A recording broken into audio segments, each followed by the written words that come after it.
The following is an exclusive presentation of the Nebraska Rural Radio Association. This is the Platte Valley Company's pregame show, brought to you by Platte Valley Companies, your premier provider of financial services. Live from the Logos broadcast booth, it's the Platte Valley Company's pregame show. All right, fans, welcome to the Platte Valley's pregame show here in the Logos broadcast booth at Oregon Trail Park Stadium. And tonight, your Pioneers are taking on the World Baseball Showcase's Australian Select Colts. Ladies and gentlemen, this is a matchup that everyone has been waiting for this summer as we do the first pitch here. And it is wide right to Jacob Malozzi, who is catching it. But nonetheless, this is a matchup that everyone has been excited for. And by I mean excited, I mean the players are electric, the fans are electric, and the interns and staff, they have just been waiting. This has been marked on everyone's calendar, circled. This is the showdown of the summer as the Pioneers take on the Australian Select Colts. We are just about 15 minutes away, just under 15 minutes away from first pitch here at Oregon Trail Park Stadium. If you haven't gotten here, you should come and watch. This will be one to see as the Australian Select Colts not only sport Australians on their team, they also have Canadians. They have one player from Indonesia and a couple from the United Arab Emirates. So once again, if you have not gotten to Oregon Trail Park Stadium, come on out tonight. Come on out tomorrow. Come and watch this. But we'll be right back in the Logos broadcast booth and on the Platte Valley's Company's pregame show after a break from our sponsors. Dooley Oil has been providing great service since 1968. You can find us located at 2475 10th Street in Gearing, with a total of 5 locations to serve Wyoming, Nebraska, and Colorado. Hi, this is Brian from Dooley Oil, letting you know that we have hydraulic, coolant, and engine oils, as well as grease in stock and on hand. Our drip oil and blue ribbon depth comes in a variety of sizes from 2.5s to totes. Delivery available. So for all your ag, commercial, lubricants, and fuel needs, trust the folks at Dooley Oil. Thank you for your patronage. Dooley Oil, committed to you. Maximize your vehicle's engine protection with professional-grade filtration at Russell's Automotive in Scottsbluff. When you have a MicroGuard oil, air, or cabin filter installed from Russell's Automotive, you will receive a prepaid Visa for each filter, up to $20 from now through June 30th. It's a simple, short rebate form that can either be submitted online or mailed in. Get up to a $20 rebate and save with your oil change service this summer. Request your appointment today by calling 308-635-4065 or by going online to russellsautomotive.com. Look like a team, work like a team with professional uniforms from Ideal Linen and Uniform. Shirts, pants, coveralls, lab coats, scrubs, cook shirts, aprons, and much more. Ideal also offers flame-retardant garments and feature the Ideal Connect tracking system. So when your uniforms are sent for laundry service, they will be tracked and returned professionally, cleaned and pressed. For a free quote and to see our entire line, go to ideallinen.com or stop by 506 South Beltline Highway in Scottsbluff. Locally owned and operated for over 100 years. KNEB 960 AM and 100.3 FM. All right, so we're here with Brandon Nelson, the head coach of the Pioneers. And Brandon, Tyson took over for the weekend. He went 2-1. How does that work?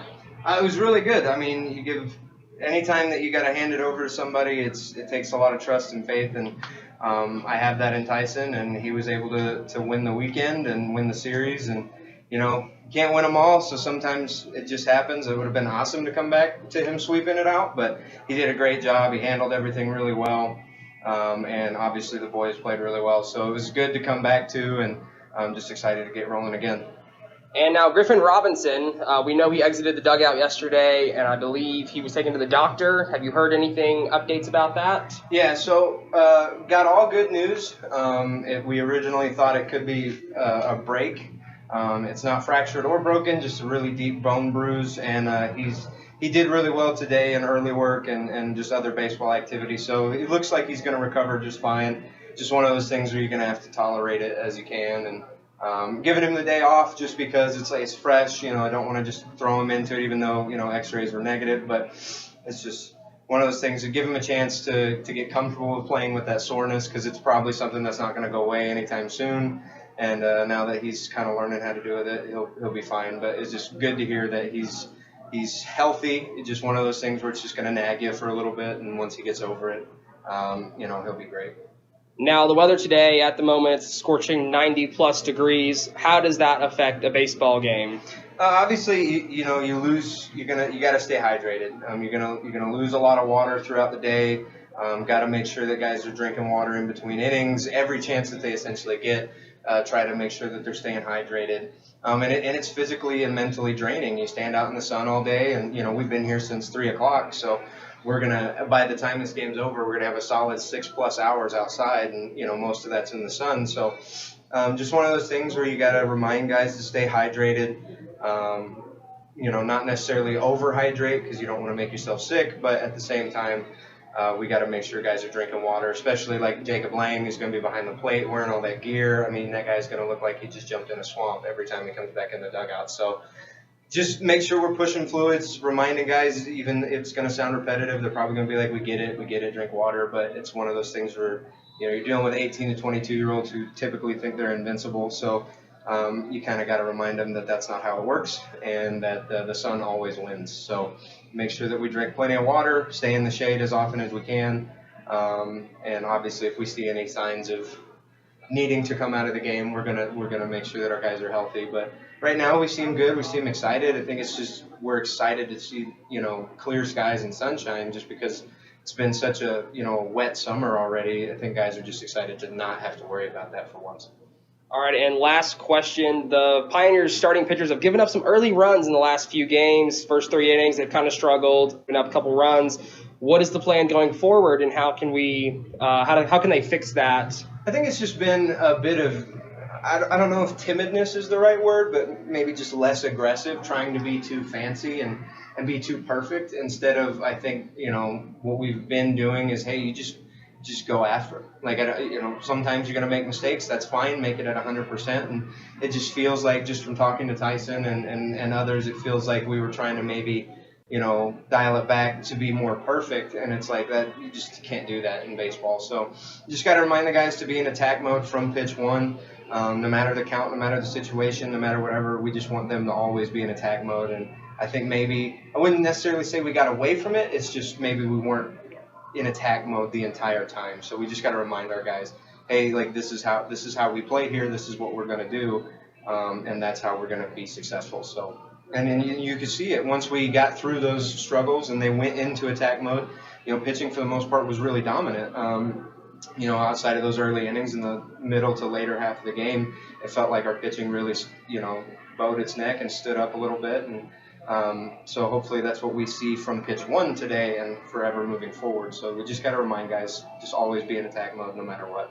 All right, and there you have it, Coach Brandon Nelson, head coach of the Pioneers. Be the envy of the neighborhood with the new Green Mountain Grill from High Plains Spas and Recreation. In addition to Green Mountain Grills, High Plains Spas and Recreation also has the pellets, cooking spices, rib racks, smoking shelves, covers, and other accessories, as well as replacement parts. If they don't have what you need, they could get it. Yep, get a Green Mountain Grill and be that neighbor that's always admired for the wonderful, yummy barbecue smells. High Plains Spas and Recreation, open 9 to 5, Monday through Friday, 1725 East Overland in Scottsbluff. Fender bender, hailstorm, couldn't stop on the ice in time? After everyone is safe, Scottsbluff Body and Paint should be the first call you make. There isn't a better shop in the area. Our highly skilled team is experienced at performing all auto body repair and paint jobs. Stop by anytime and speak to one of our technicians, and we'll do a full inspection to show you just how little our repair services will cost you. Our work is not complete until your car is safe and you're on the road again. Call today, Scottsbluff Body and Paint, 225-6408. Ready to step into homeownership? Platte Valley Bank can help you take advantage of every adventure. Whether you're building, buying, or moving up, we have the home loan to fit your needs. You have plans, goals, and dreams for your future home? Let our friendly mortgage lenders help guide you down the right path for the perfect home loan. You belong here. Platte Valley Bank, member FDIC, equal housing lender.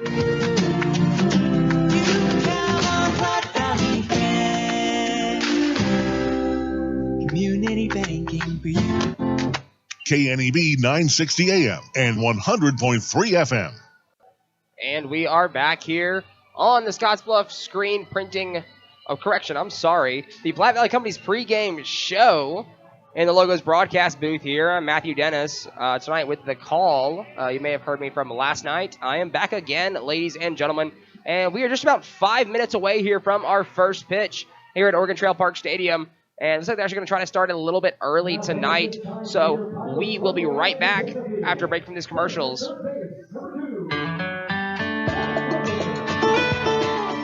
Garden Fresh strawberry sweetness at Perkins. You know it the moment you step in the door. Perkins Restaurant and Bakery welcomes you, and right now enjoy Perkins Strawberry Freshtable. Strawberry waffles, French toast, pancakes, and crepe. Fresh strawberry, walnut, and grilled chicken salad, and end your meal with a piece of fresh strawberry pie. Summer means strawberries at Perkins. You come to the right place. Perkins Restaurant and Bakery. Bring your appetite. We'll take care of the rest. Highway 26 and Avenue B in Scottsville. At Team GMC, we promise you cannot buy the wrong vehicle. We want our customers to feel confident in their purchase decision. Most vehicles come with a 7-day, 500-mile, no questions asked guarantee. That's right. Most vehicle purchases come with a 7-day, 500-mile, no questions asked guarantee. Team GMC. No games, no gimmicks. You just can't buy the wrong vehicle. Team GMC in Scottsbluff. Shop online right now at teamautocenter.net. GMC. We are professional grade. Advantage Chiropractic and Acupuncture in Scottsbluff supports the Western Nebraska Pioneers, treating your chiropractic needs from newborn to 100 years old. Dr. Levi Bolin can treat all your hurts, pains, aches, and injuries. If you're experiencing pain in your head, neck, shoulders, arms, mid, or lower back, or down your legs, call for an appointment today. Advantage Chiropractic is also fully certified with Optum VA. If you know a veteran that needs chiropractic care, call Levi today. Advantage Chiropractic and Acupuncture, 308-633-1425. Go Pios. KNEB 960 AM and 100.3 FM. We're so callously streaming, and the rocket's red glare, the bombs bursting in air, gave proof through the night that our flag was still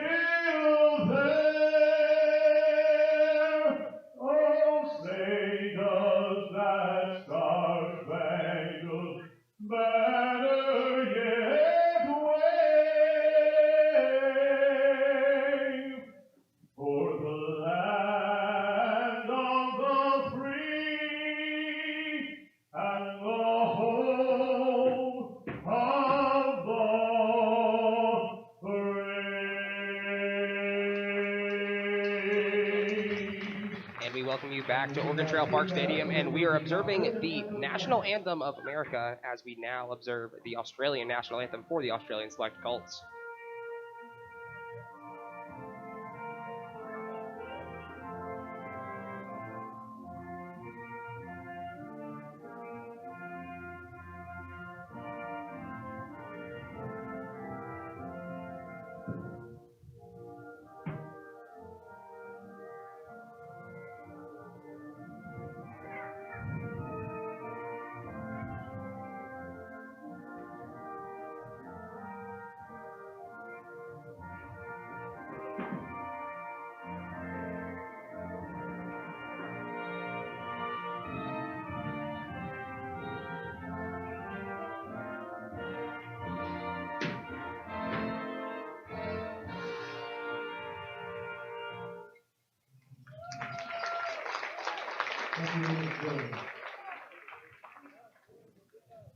And ladies and gentlemen, welcome back to the Logos broadcast booth. Matthew here in the broadcast booth today on the call once again. I believe this will be my last game calling. But that was the national anthem of Australia that you just heard, as well as our national anthem here of the United States of America. Something you don't hear, though, is the Australian national anthem. That was a sight. I have actually never heard that before. I think it was probably a first for most people in attendance. And on the field, as the Pioneers take the field tonight, we'll run through the lineup real quick defensively for them. In center field, we have Coy Carpenter. In right field, Isaiah Gibbs. In left field, Garrett Esposito. At shortstop, Hunter McCullum. The third baseman, Griffin Robinson. At second base, Garrett Fisher. At first base, Brad Halleck. And behind the plate catching is Ben Clark. And on the mound for the Pioneers, the lefty, Brody Fay. He will be starting today, trying to live up to Callan's performance yesterday, allowing 1 run through 5 innings, looking to stifle the Colts here and shut them down early. Pioneers wearing blue jerseys with red writing tonight and the American flag socks. The Colts wearing all white pants and jerseys with black and red on them, as well as black batting helmets. Brody getting his first start of the season today. He's normally a bullpen pitcher for the Pioneers, as we will now run through the lineup for the Colts. Batting first from Sitka, Alaska at third base is Nick Calhoun. Batting second, number 7, Dylan Marks is also from Sitka, Alaska. He will be at the shortstop position. Next is Jackson Berry. He's from Bakersfield, California. He's in center field. Next, another Bakersfield, California native, the designated hitter, Sebastian Alvarez. And then we have Brady Bloss from Portland, Oregon. He'll be in right field. Ryan Clark will be catching from Oregon. And then number 9 in left field, Henry Fovinci from Portland, Oregon as well. The number 30, O'Reilly Fritz from Maple Valley, Washington at first base. And then Caleb Rukaber from Hillsboro, Oregon will be at second base. As we are underway here, temperature at first pitch is in a lovely 86 degrees. As Brody Fay is up there with 2 strikes already early on the leadoff hitter, Nick Calhoun. And Nick Calhoun, a native of Sitka, Alaska, as well as the person in the on-deck circle, Dylan Marks. We'll get more into Sitka, Alaska, as that is just an interesting, you don't see very many baseball players, at least down in the lower 48 states, from Alaska in itself. But I just had the recent chance to visit Sitka, Alaska. Beautiful place, beautiful town. As the count goes to 1-2, Brody Fay with the delivery in the windup. As a ground ball over to Robinson at third base, Robinson fields it cleanly and throws it over to Brad Halleck at first base for the putout, the 5-3 putout. And there is one away here. And now stepping into the box, another Sitka, Alaska native, number 7, Dylan Marks. He's a shortstop tonight. As the Colts are looking to strike here in the first inning. And Brody Fay on the mound for the Pioneers looking to shut them down. Fay currently in the transfer portal as he begins his windups. And that pitch is in there for a ball as it bounces to the plate.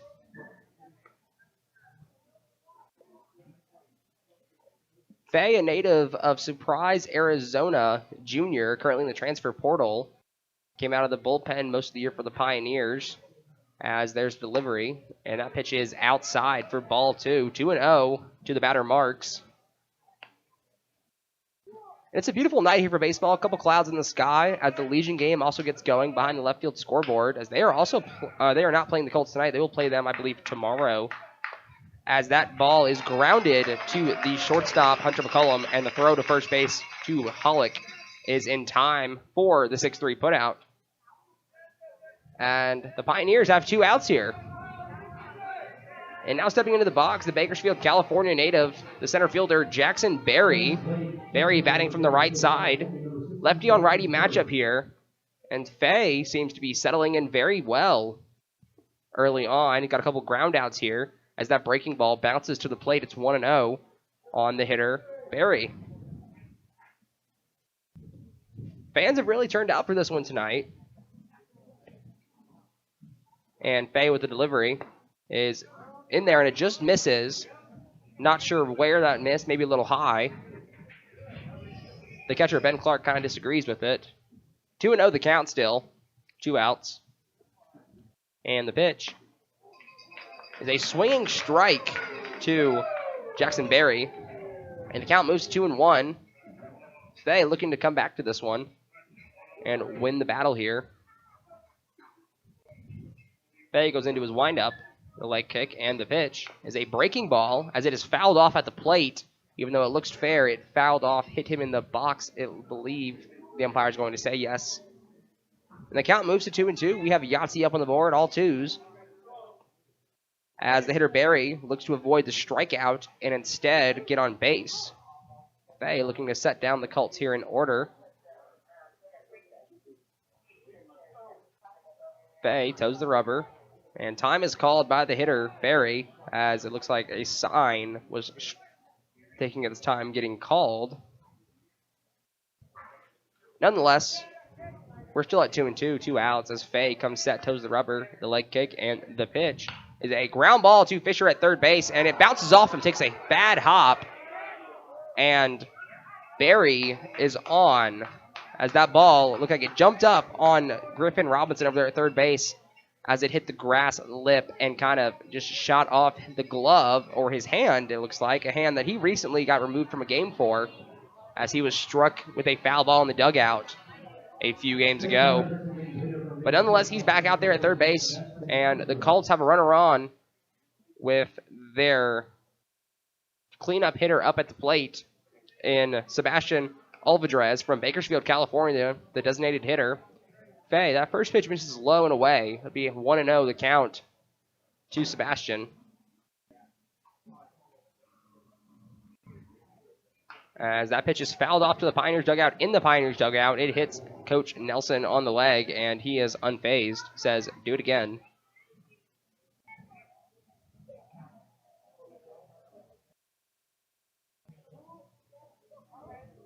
As it is 1-1 with 2 outs. The runner at first base, Barry.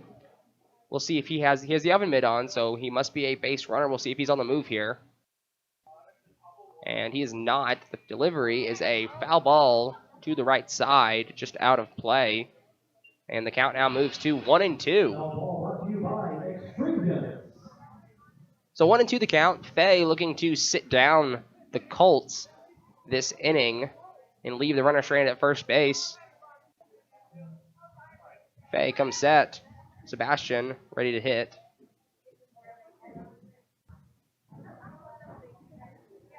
And a game of chess going on the mound as Barry looked like Faye was trying to see if Barry was going to go as the umpire calls time. And Faye comes set. Barry still over at first base, and a little quick pitch. That pitch is high. Little breaking ball high and inside. Typical pitcher sequence. Take your time and then come set quick. As Faye is already set once again, we have 2s on the board. As there's a breaking ball, the hitter looked like he wasn't ready for that. And it is an infield fly, and it is bobbled but caught out there by Garrett Fisher. Goes behind first base. And the Australian Colts are sit down. They leave one runner on in the top of the first inning. 0-0 our scores. The Pioneers are coming up to bat, and we'll be right back after a break here in the Logos broadcast booth. Nora is a Runza insider. Yeah, little secret for you. You know Runza burgers? I do know them. You can get one with Swiss cheese. Right. And mushrooms. Okay. Just ask for the Swiss mushroom burger? How'd you know? It's right there on the menu. Come get your Swiss mushroom burger today. Because from the way we make it to the way it makes you feel, Runza makes it all better. It takes a lot to run your business, and a lot has changed. What hasn't changed is the professional partnership with your business in E&H CPAs and Management Consultants. When you include our team, we will develop a plan to assist you with your accounting, tax planning, valuation services, and even litigation support and exit planning. Then you can focus on day-to-day responsibilities. Troy Hilliard will guide your business into the future. E&H CPAs and Management Consultants PC. Innovative, trusted, proven. 308-63...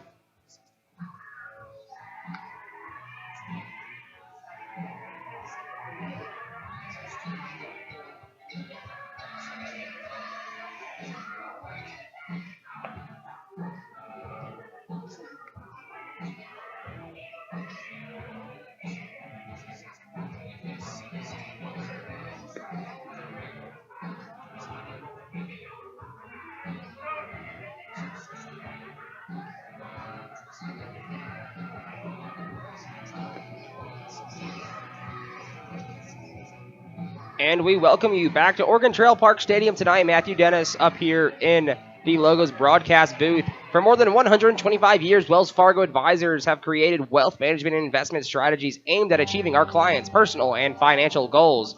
Call Ryan Windhorst at 632-7561. Together we'll go far. As the mound meeting breaks up, and we are underway here at Oregon Trail Park Stadium. as the leadoff hitter for the Pioneers, number 2, the center fielder, Mr. Electric Coy Carpenter, steps in.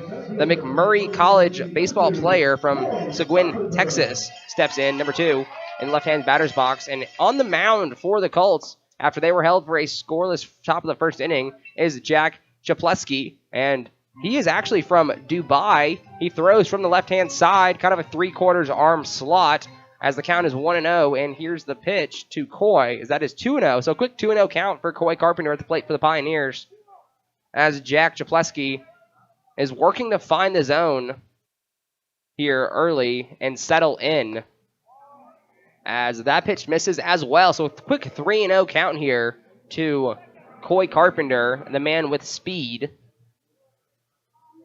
as Chapleski deals. And there's a strike on the lower outside corner of the plate. Coy Carpenter kind of shakes his head and disagrees with it. But nonetheless, the count 3-1 now to Coy, as Chapleski quick into his motion, working on getting into a rhythm. As that pitch misses outside, Coy flips his bat and sprints down to first base. And Coy is looking to set the tone early as he sprints down to first. You can tell that man is on a mission. Call him Tom Cruise in Mission Impossible. Now batting for your Pioneers, the left fielder, recently committing to the University of Indianapolis, number 19, Garrett Esposito, the left fielder. He bats from the right side, so lefty-righty matchup here. Coy at first base, as that ball is grounded to the shortstop, and they turn the 6-4-3 double play, and the Pioneers on the bases are no more. That double play started by Dylan Marks and ended with Riley Fritz over there at first base. So quick work of the first two batters, as Coy Carpenter gets the walk and Esposito grounds into a double play on the first pitch of the at-bat. Now stepping into the box, the right fielder, Isaiah Gibbs. Gibbs from William Woods University, the native of Arcadia, Missouri. He's in right field today.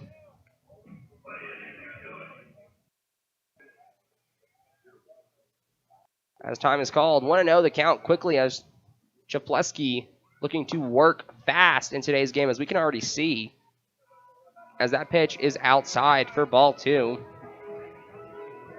Once again, Pioneers wearing the blue jerseys, Colts wearing the all-whites, as Chapleski delivers the 2-0 pitch, and is a strike on the outer half of the plate. Gibbs, a good hitter. He led his school in triples career-wise. And the pitch is behind Isaiah Gibbs. I think that pitch just kind of got away from Chapleski there on the mound. So 3-1 the count. Still 2 outs after the double play by Garrett Esposito, grounding into that double play. 3-1.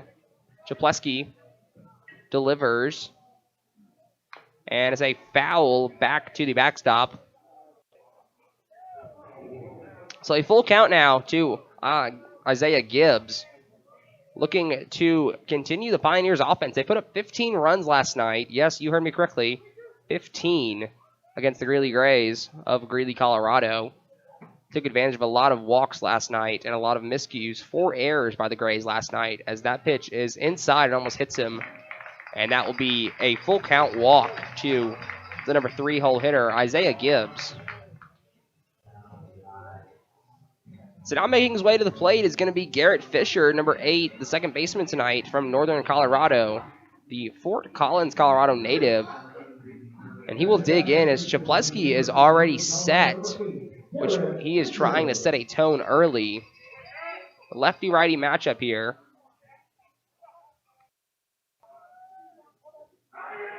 Isaiah Gibbs on first base after the full count walk. Pioneers grounded to double play earlier in the inning, as Fisher takes 2 balls just close to the strike zone, but barely missing. Chapleski still working with some tempo here. The 2-0 pitch, and he's going to pick off as the throw gets away from the first baseman over there, and Gibbs will head to third, as the throw is a little bit wide over there to third base. So the pickoff move by Chapleski gets away from Riley Fritz, and it goes to the right field line, right field fence down there. And then Fritz picked it up and threw it over to third base where Nick Calhoun was. And that throw almost went into the Pioneers dugout. So even though they grounded into the double play earlier in the inning, the Pioneers now have a runner on third base after the miscue by the Colts. And they had Gibbs picked off, it looked like.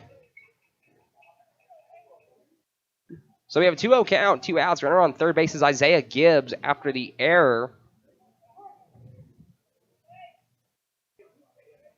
Chapleski delivers, and that is strike one.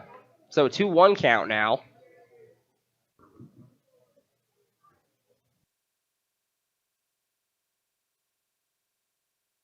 Chapleski comes set, and the delivery is a little too far inside.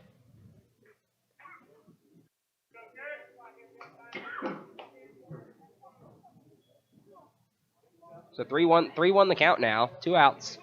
Gibbs at third base. The delivery from Chapleski is outside, and that will be ball 4.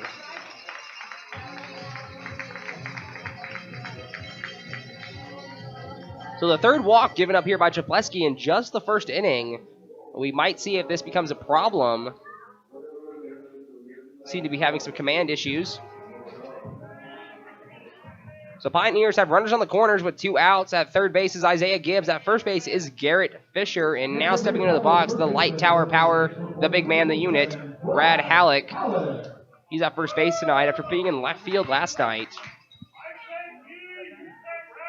As that is a ground ball, hard hit line drive through the shortstop, past the diving shortstop. And the Pioneers strike early as Isaiah Gibbs comes across to score.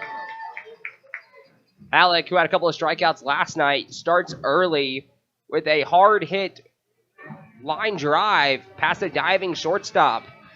So now runners on first and second following the single.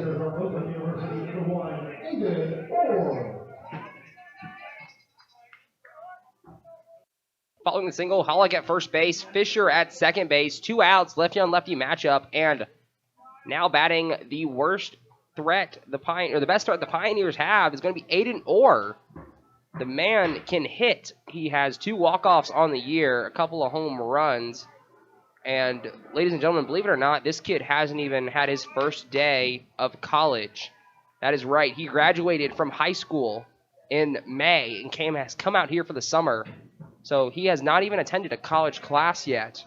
And the man is destroying baseballs left and right. Committed to the University of Oakland. He'll be moving over to the University of Oakland here at the end of the summer. And the 0-2 count to Aiden Orr. Chapleski looking to sit down the Pioneers after giving up the run on the early error. And that pitch is outside. Good stop there by the catcher Ryan Clark.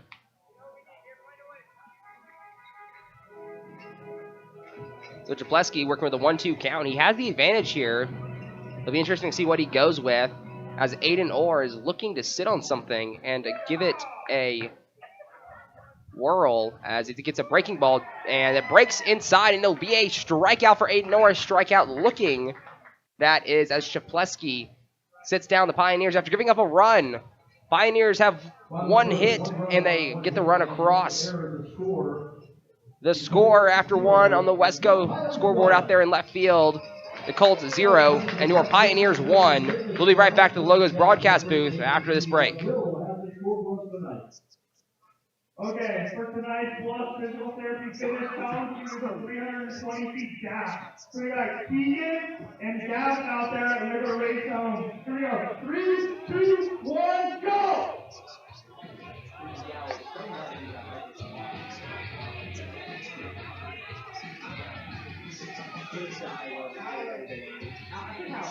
Keegan, give it up.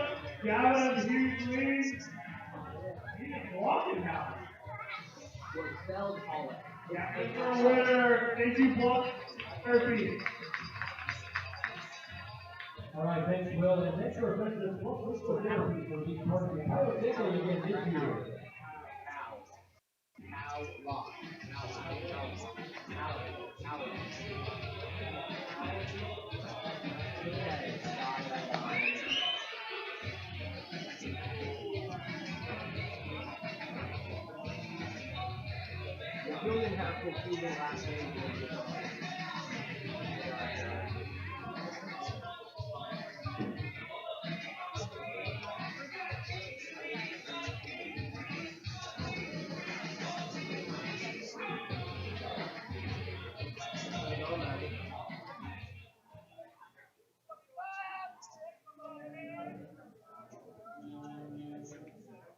Hitting out top of the second inning for the Colts is the right fielder from Portland, Oregon, number 70, Brady Block. Russell's Automotive, your family-owned go-to for all your quality automotive repair needs. Welcome back to the Logos broadcast booth.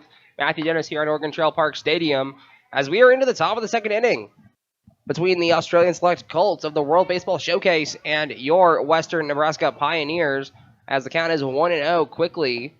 Make that 2-0 to the cleanup hitter, Sebastian Alvarez of the Colts. He's the... Oh, correction. Brady Bloss as he grounds one over to Halleck at first, and he beats it out. So the Colts have one on early with the infield hit.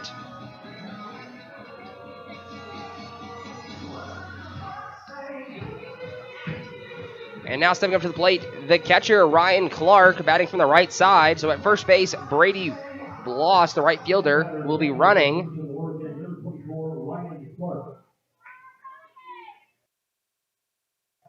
Fay comes set on the mound. Scoreless first inning for Fay. Something the Pioneers need, and he delivers. And that pitch is swung on and is a skying fly ball to center field. Carpenter underneath it. And the runner, Bloss, will retreat to first base as Carpenter puts that away. And there's quickly one away here in the top of the second inning for the Colts as they are trying to strike back after the Pioneers draw first blood.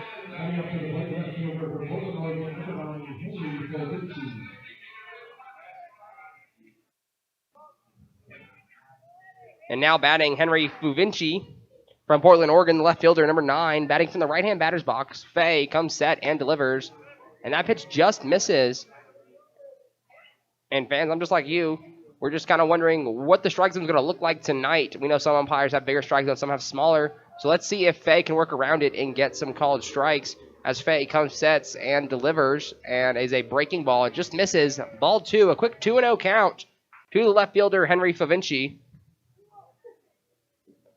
The runner at first base, Brady Bloss, he got on first base after an infield single to the first baseman, Brad Halleck. Fay comes set and delivers. And is a hard hit ground ball through the left-hand side, and that will scoot to the outfield as the Colts have runners on first and second now. So after the single by Fuvinci, that brings to the plate the first baseman, Riley Fritz from Maple Valley, Washington. And he's also batting from the right-hand side, so lefty-on-righty matchup once again as the Colts are threatening with runners on first and second. As Fay misses high and outside with the breaking ball, 1-0.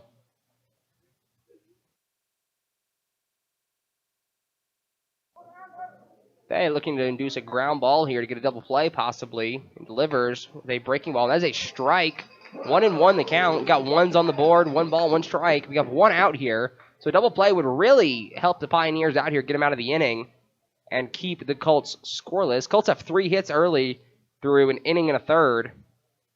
1-1 delivery is a swing and a miss by Riley Fritz. So the count now moves to 1-2. Fay looking to sit down Fritz, the first baseman. Brady Bloss at second base. Henry Fuvinci, the runner at first. Fay delivers. And swing and a miss. Strike him out. Fay strikes out Riley Fritz and sends him back to the dugout. Fay now has 2 outs. And a ground ball to any of our infielders should get him out of the inning as the dilly-dilly chants go throughout the ballpark. So 2 outs now. Stepping into the box, Caleb Rukaber, the second baseman from Hillsboro, Oregon, batting also from the right side. Swings and grounds one to Griffin Robinson over there at third base, and he will take it to third base himself. And Fay gets out of the jam, and the Colts leave them stranded. They don't put up any runs. They get a hit. Pios still lead 1-0 after the top of the second inning. We'll be right back in the Logos broadcast booth. Once again, your Pios lead 1-0 on the West Coast scoreboard, and we'll be right back after this break. Why bank at a local community bank? When you choose a local community bank, you keep money in our local economy.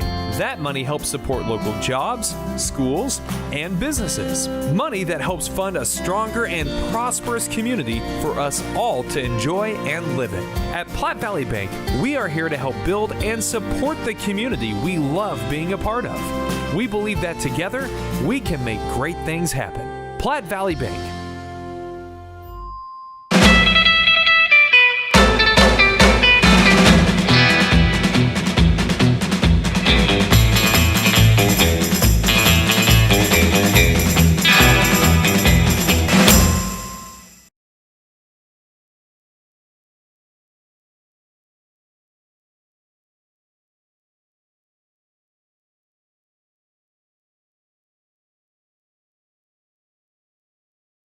Who is Hydrotex? Hydrotex manufactures and distributes over 300 different high-performance lubricants, including fuel conditioners, hydraulic and transmission fluid, and more. We've been helping customers improve their operations for more than 80 years with products made in the USA. We sell directly to customers and can even deliver right to your door to offer excellent service and value. Our products are made to exceedingly extend drain and grease intervals to reduce maintenance and labor costs to improve the budget. Whether you're in a factory, farm fleet, or like to go fast, Hydrotex is here to help. Visit your local Hydrotex dealer in person or online today.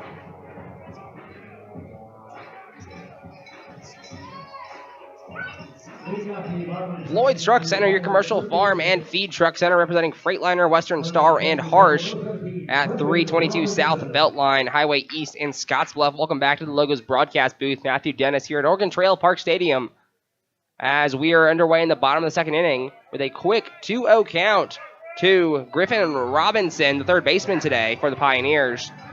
Pios are up 1-0 on the Australian Select Colts. Yes, you heard that correct. Australia Select Colts, Australians. They do have some Australians. They have one from Indonesia, a couple from the United Arab Emirates, as well as a couple of Alaskans, and a lot of Pacific Northwesterns. 3-0 the count to Griffin Robinson as he is working back from a hand injury as he takes the walk on down to first base. He was removed from the doubleheader on Sunday after getting hit by a foul ball in the dugout. The scans were negative, though, but he is back in action, slowly working his way back into the lineup as he has the quick leadoff walk, a 4-pitch walk, that matter, and that is four walks. That is 4 walks already in just an inning thrown for the Colts starter Jack Chapleski, the Dubai native, in today's game as he gets ahead of Ben Clark, the catcher, 0-1. Robinson is almost picked off at first base. That ball gets away from the first baseman, Riley Fritz, but Robinson does not go any further. Chapleski, the good move had Robinson picked off. Looked like he was kind of leaning, and he says, "My bad, coach. I almost got picked off." But nonetheless, there is no advance on the play as that ball did get away from the first baseman. That would have been the second one that's gotten away from the first baseman on pickoff moves. Chapleski has a pretty good move, it seems, as he has caught 2 Pios runners dead to rights. The ball is just skipped away from the first baseman. Nonetheless, now 0-2 count to Ben Clark from Oakland University, the Albany, Ohio native, catching for your Pios today. Robinson still at first base. The 0-2 delivery from Chapleski is high and outside for ball 1. Chapleski setting the tempo still. Quick deliveries, quick coming set. He is trying to assert his dominance as the pickoff throw to first base is moot. Chapleski delivers as it's a ground ball that will get to the second baseman, Rukaber, and the throw to the first baseman, Fritz, will take the first baseman off the bag. So They will charge the second baseman, Caleb Rukaber, with the error on that. So it'll go down an E4 in the books. But the Pioneers have 2 on and nobody out, with Hunter McCollum, the hometown kid from Scottsbluff, Nebraska, coming to the plate. Shortstop today. Griffin Robinson at second base got on with a walk as that ball is fouled out. Ben Clark on with the error by the second baseman, Caleb Rukaber. Pio's looking to flip the lineup around here and do more damage. The Colts already have 2 errors in the game through 1 full inning of action. As Shapleski comes set and delivers, and kind of a half swing there. Umpire does not ask for help, and it will go down as a ball.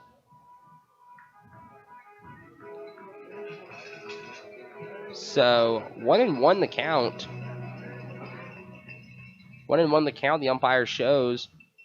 As Shapleski comes set, and Hunter McCollum is ready to swing. Shapleski delivers and swings at a breaking ball in the dirt. What a great pitch up by Shapleski there. And a good job by the catcher, Ryan Clark, for the Colts to keep that in front of him. So 1 ball, 2 strikes to count. Robinson at second base, Clark at first base. No outs for the Pioneers. Shapleski delivers and gets Hunter McCollum kind of leaning over the plate and watching strike 3 go by. So he is caught looking, and there's 1 out now.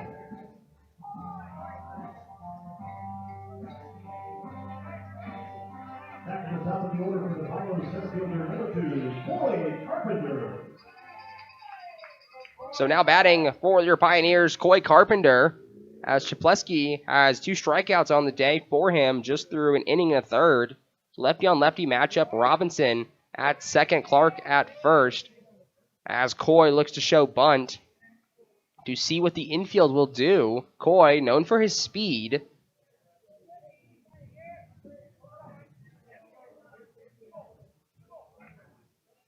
Oh, 1 the count, 1 out here. And Shapleski delivers, and it's a ground ball just fouled.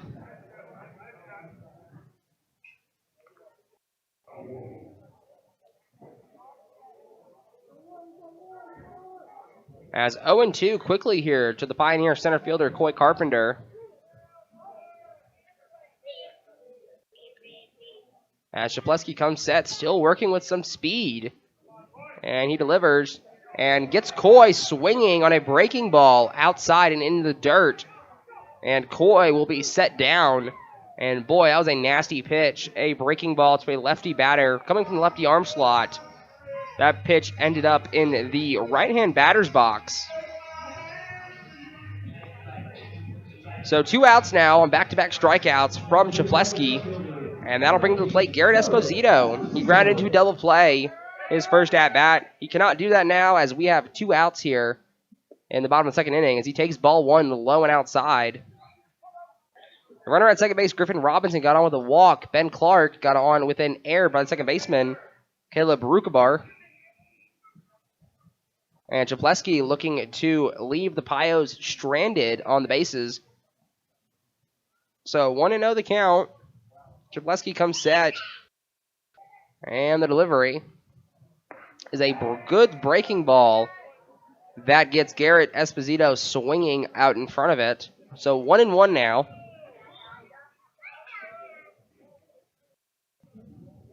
As Shapleski is looking for back-to-back-to-back strikeouts to end the inning and sit down the Pios, as that pitch is high and outside, 2-1.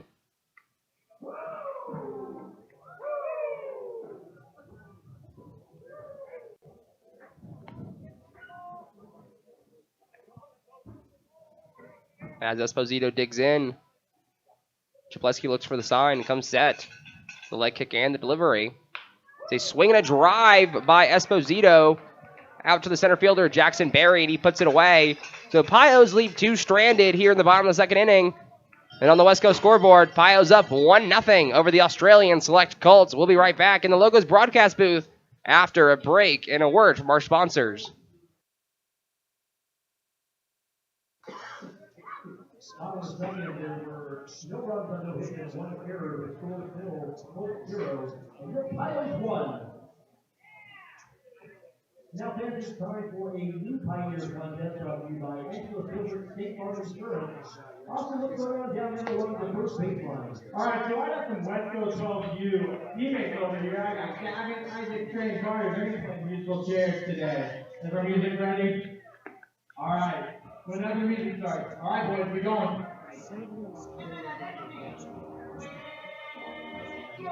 Their money was on Carter. Carter's in the red orange sweatshirt, but honestly, my money's on Gavin.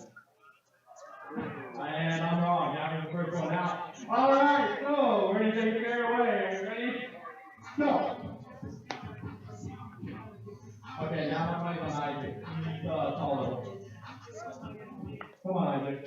Oh, okay, so that's the final two. I think, yep, okay. We got Isaac and we got Carter here. This is who they said for the final two. Oh, you're up. All right, Trey. We got Trey and Carter. My bad, Trey. Oh, and they got the bell for Carter. Thank you, Angela Silver State Farm Insurance. Back up to you, Bill. All right, thanks, Austin, for that great new contest.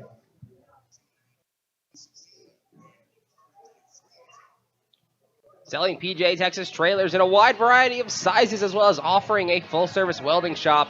Ryan's Welding is the place to go. We welcome you back to Oregon Trail Park Stadium in the Logos broadcast booth. Matthew Dennis here, and on the West Coast scoreboard, a live look. Bios up 1-0 over the Australian Select Colts here as we go into the top of the third inning. As Brody Fay still on the mound for the Pioneers, as he throws a breaking ball in there for strike one to the leadoff hitter, the third baseman, Nick Calhoun, the Sitka, Alaska native. Yes, ladies and gentlemen, Alaska, as he grounds one to Griffin Robinson as he takes a funny hop off of him. And that will go out of play, but it'll be a fair ball as Nick Calhoun is on with they will call it an error on Griffin Robinson. So, take the hit away will be an error. And now batting another Sitka, Alaska native, the shortstop Dylan Marks, M-A-R-X. Yes, ladies and gentlemen, that is right. Fun history fact there. Sitka, Alaska was the capital of Alaska when Russia controlled it. So, when I was recently there is still a lot of Russian architecture and things along those lines. But it is always awesome to meet people from Alaska, especially down here in Nebraska. The 1-0 delivery from Fay to Marks is in there for a strike, 1-1.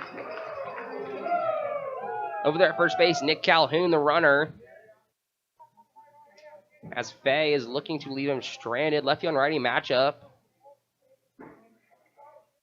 Fay delivers. It is a breaking ball, skied into the air to center field. Carpenter underneath it, and Carpenter will put it away and will attempt to throw it to first base as Calhoun, the runner at first, was a little bit too far off for a coach's, a little bit further off than the coaches would like him to be.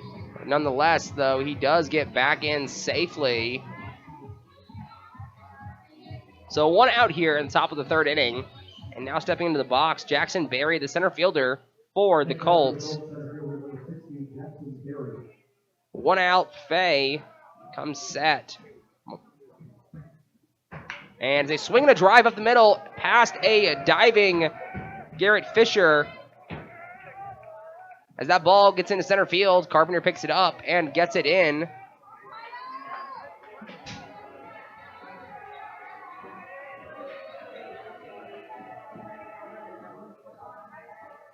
As the Colts have runners on first and second with 1 out here looking to tie up the game. As they have put the ball in play here early, 4 hits, but nothing to show for it in the runs column. As that is a strike, a breaking ball in there. Brody Fay has a nice breaking ball. So Jackson Berry batting from the right side, 0-1 count. The delivery from Fay Another breaking ball, and will go foul as Griffin Robinson over there at third base tried to pick it up and step on third base and throw across the diamond to get the inning double play. And now the catcher, Ben Clark, will go out there and talk to Brody and see how they want to go forward. Viera Wireless, hometown roots, global reach. Viera Wireless in Scottsbluff. As the mound meeting adjourns, Ben Clark comes back to his position behind the plate. Fay toes the rubber. The 0-2 count to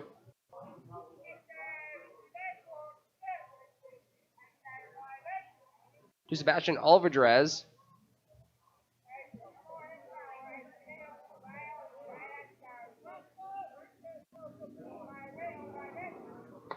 Is high, and the throw down to second base, and they got him. The throw down from Ben Clark to Pio. Second baseman Garrett Fisher nails the runner, Nick Calhoun, and there are 2 outs.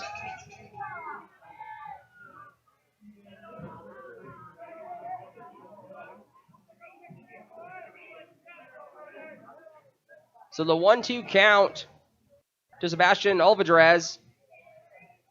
The delivery from Fay is a breaking ball in the dirt. Alvarez did not go. So the count moves to 2-2. We have 2s on the board. Two balls, 2 strikes, 2 outs. The runner at first base, Jackson Berry, got on with a single after the leadoff hitter, Nick Calhoun, was picked off at second base by catcher Ben Clark. And Fay delivers the breaking ball strikeout to Sebastian Alvarez as he goes down swinging. And the Colts will leave 1 stranded at first base after the leadoff single and the error. The score on the West Coast scoreboard out there in left field is Pios 1, the Colts 0. We'll be back in the Logos broadcast booth after this break. We can sum up McDonald's new crispy chicken sandwich in one word. Crispy. But also juicy and tender.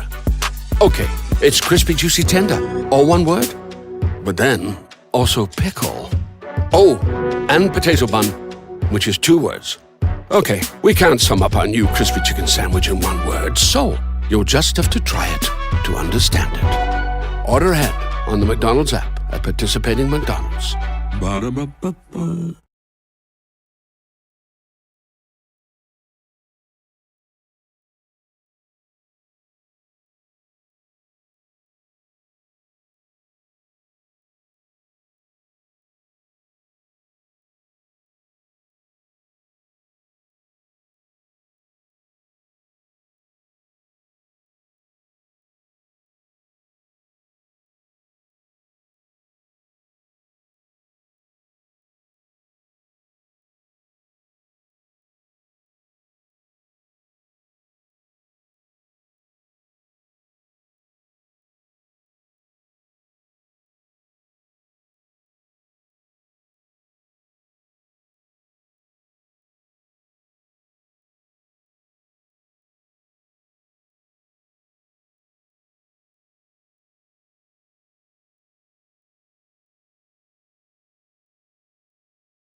So one out here, one on. Garrett Fisher at first base. Brad Halleck moves into the box, number 27. At first base today, bats from the right side, a big bat, that is. Had a hard single to the left side in his first appearance today in the first inning. As Chapleski is still moving with tempo on the mound, as Halleck breaks his bat and grounds one to Dylan Marks for the 6-4-3 double play. As Marks begins the 6-4-3 double play on the broken bat ground ball. And the Pios are retired with an inning double play as the bat splinters. It ends up just at the edge of the infield grass out by the shortstop position. So on the West Coast scoreboard, Pioneers 1, the Colts 0. We'll be right back with the top of the fourth inning after this break. Don't forget to get your ice cold Pepsi 2-for-1 tonight at the concession sales now.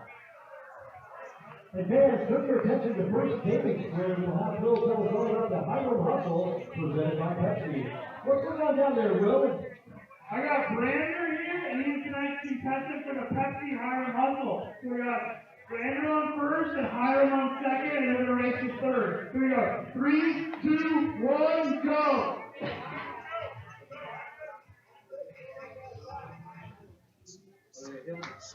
Watch out, watch out, watch out!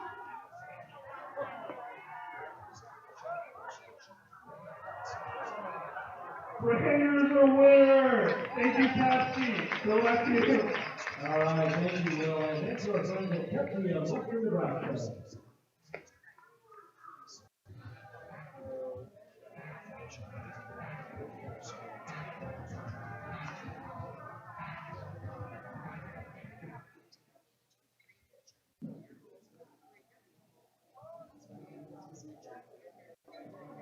Sitting on top of the fourth inning for the Colts, right through the other 70, breaking block.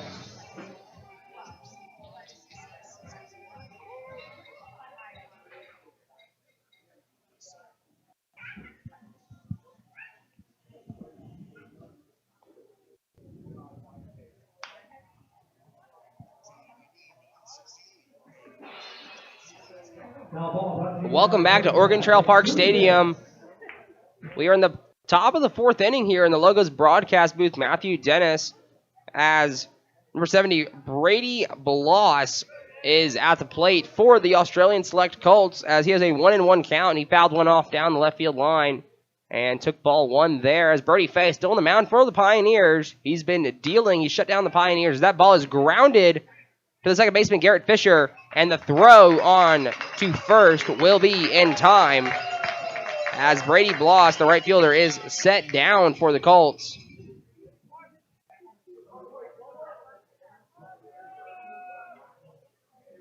So one out here on the top of the fourth inning for the Colts, and now batting, stepping into the box, the catcher for them, Ryan Clark, the Beaverton, Oregon native.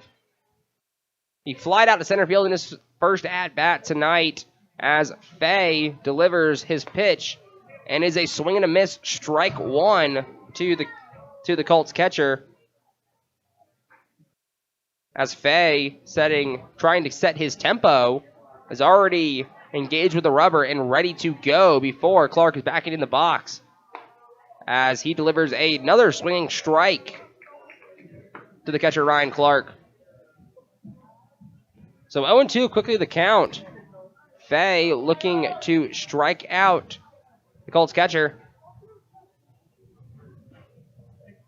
And the delivery is a breaking ball grounded to Griffin Robinson at third base. He's had some weird hops tonight, as the throw is low to Brad Halleck over there at first base, and it cannot be dug out. So Ryan Clark, the catcher for the Colts, is on, as they are going to charge Griffin Robinson with an error, his second of the game, and second in just 2 innings. But a lot of ball game left. Cannot dwell on the little things. So Henry Fovinci steps in now, the Portland, Oregon native. He singled in his first at-bat. The catcher, Ryan Clark, at first base, leading off with his lead. And that pitch is outside from Brody Fay. Colts held scoreless through 3 innings. As we are on the top of the 4th here, Pio's up 1-0.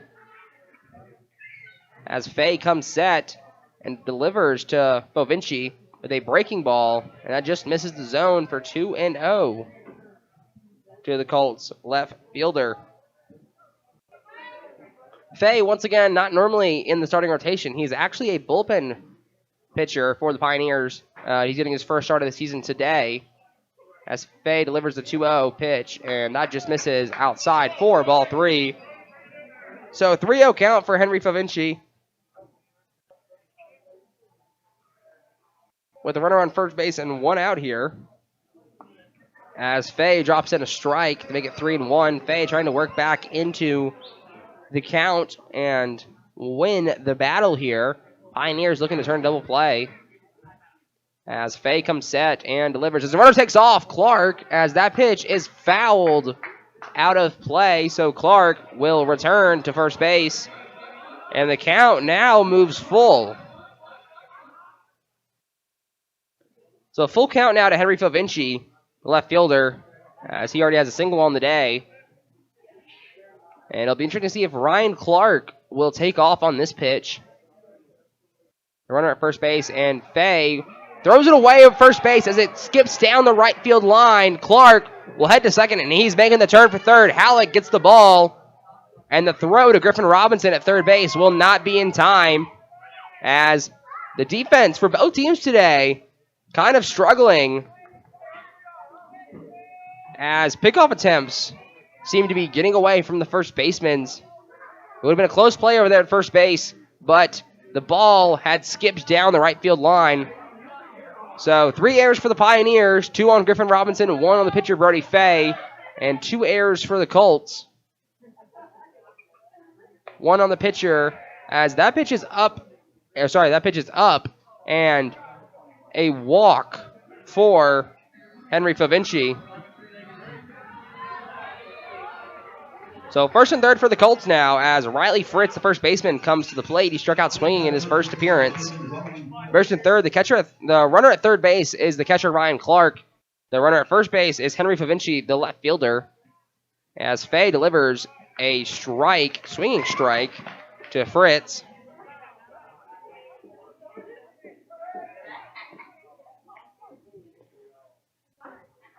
As again, the errors plaguing both teams. 3 for the Pioneers, 2 for the Colts. The Colts had 1 on a pickoff attempt that got away from the first baseman, and a ground ball to the second baseman that drew the first baseman off the bag. As time is called by the batter, while Brody Fay is mid-delivery. So Fay comes set, and the delivery is outside, as Ben Clark threatens a throwdown to first base, but nothing comes of it. So 1-1 count here with 1 out here in the top of the 4th inning. As Fay comes set and delivers. As that pitch just misses outside, the count moves to 2-1. Colts have 4 hits in the game. They've had a couple runners on. Pioneers have managed to keep them off the board, though, in the runs column. As Fay comes set and delivers a 2-1 pitch.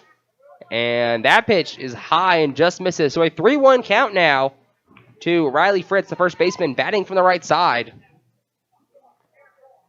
Pioneers looking to get out of this unscathed.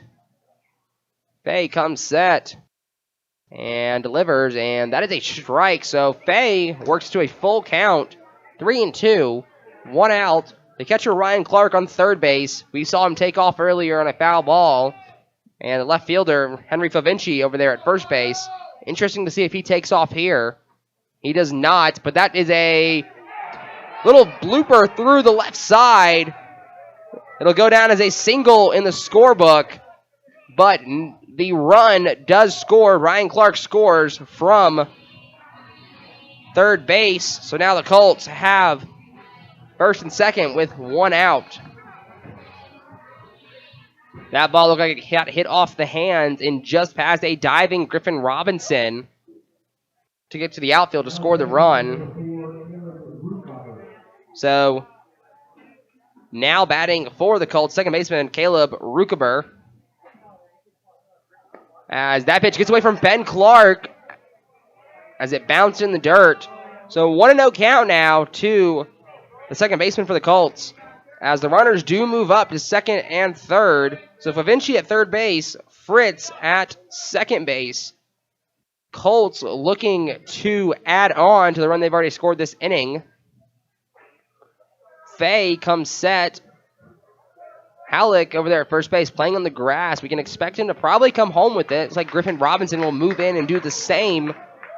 So looks like they'll take the out at home. If it's hit to the corners, the infielders will take the out or the middle infielders will take the out at first base as the count moves to 1-1 here with 1 out. So Fay comes set and delivers as that pitch also misses outside. Pioneers do have someone in their bullpen. I cannot see the number as he is standing by the light pole. But Brody Fay looking to get out of this without giving up any more runs. He's only given up 1 so far, but he is threatening runners at third and second base. Fay comes set. The 2-1 delivery is a strike. A great breaking ball in there. My God, he has a wonderful breaking ball. He just flips up there. And he gets the count to 2-2 to Caleb Rukeber. Fay comes set and delivers. And swing and a miss. Struck him out. Caleb Rukeber strikes out. Swinging. And that is 2 outs now for the Pioneers.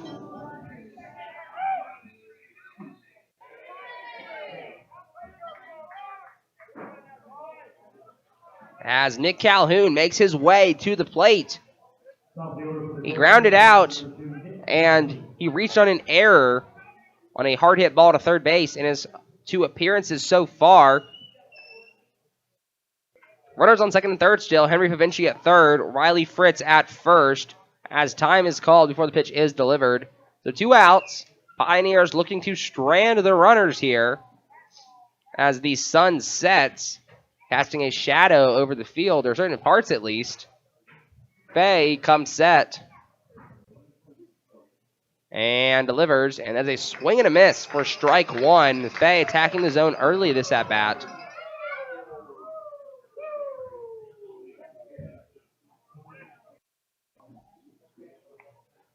As Calhoun digs back in, Fay looks in for the sign, checks the run at third base, comes set. And the delivery is another breaking ball high and outside. So the count now moves to 1-1.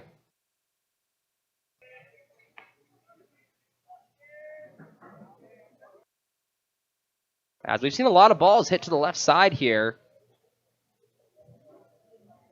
As Fay comes set, the 1-1 delivery is just outside to make it 2-1.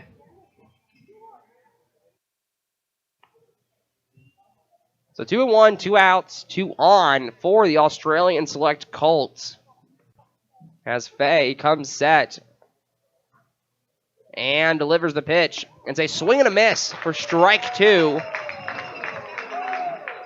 So we've got 2 on the boards. We have a Yahtzee, ladies and gentlemen. 2 balls, 2 strikes, 2 outs, and number 2 is at bat. That is about as a Yahtzee as it gets.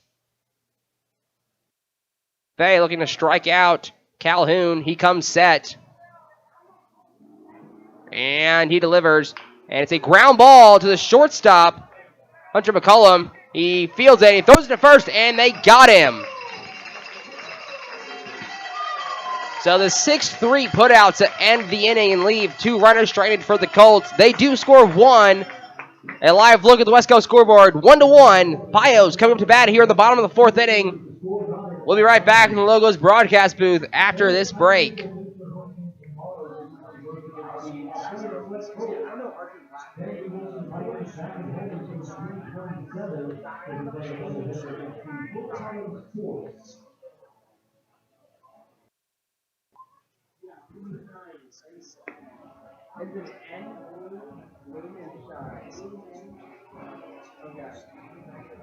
I have the one roster right here.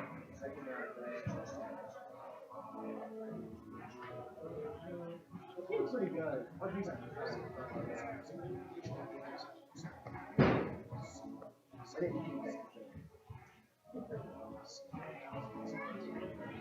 Yeah.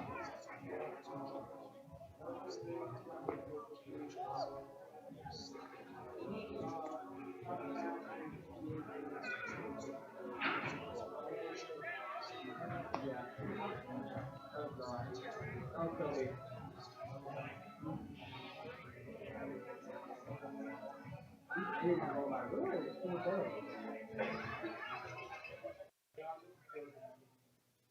We're going to extra.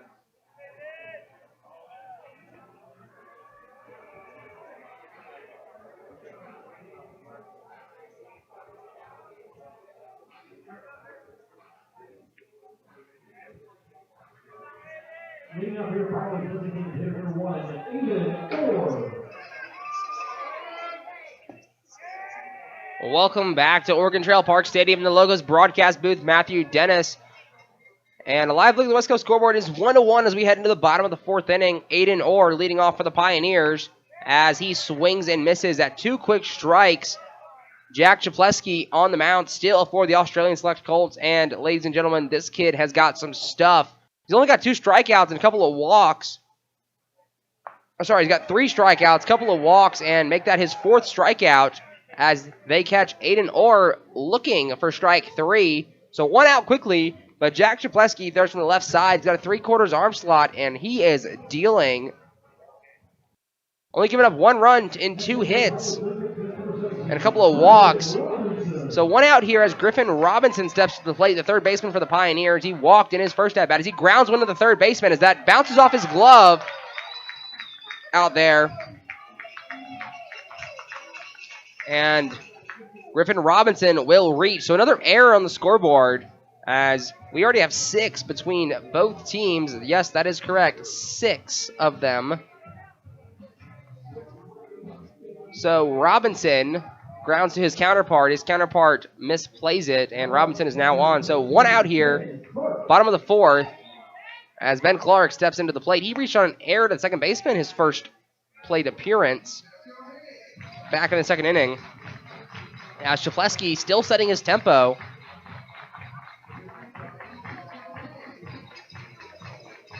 As Robinson leads off from first base. And Chapleski delivers, and that pitch is outside for ball 2. So quick 2-0 count here to the Pioneers catcher, Ben Clark.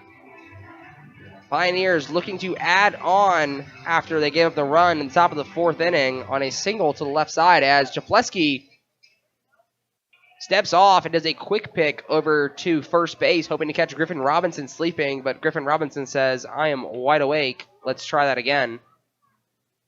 So 2-0 after the quick pickoff attempt. Chapleski comes set and delivers. That ball is low for ball 3. So 3-0 count now to Pioneers catcher Ben Clark.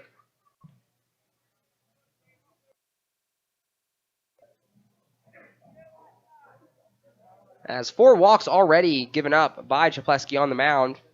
Looking at his 5th possibly as he gets one in there for strike 1. So 3-1 the count moves to. As Chapleski comes set, Robinson leads off at first base, and Chapleski attempts a pickoff, and nothing comes of it. Griffin Robinson gets back easily as they toe the rubber, and Ben Clark ready to hit, Chapleski ready to deliver. He does deliver, and as a swing and a little blooper to center field, is it going to be caught? It is not.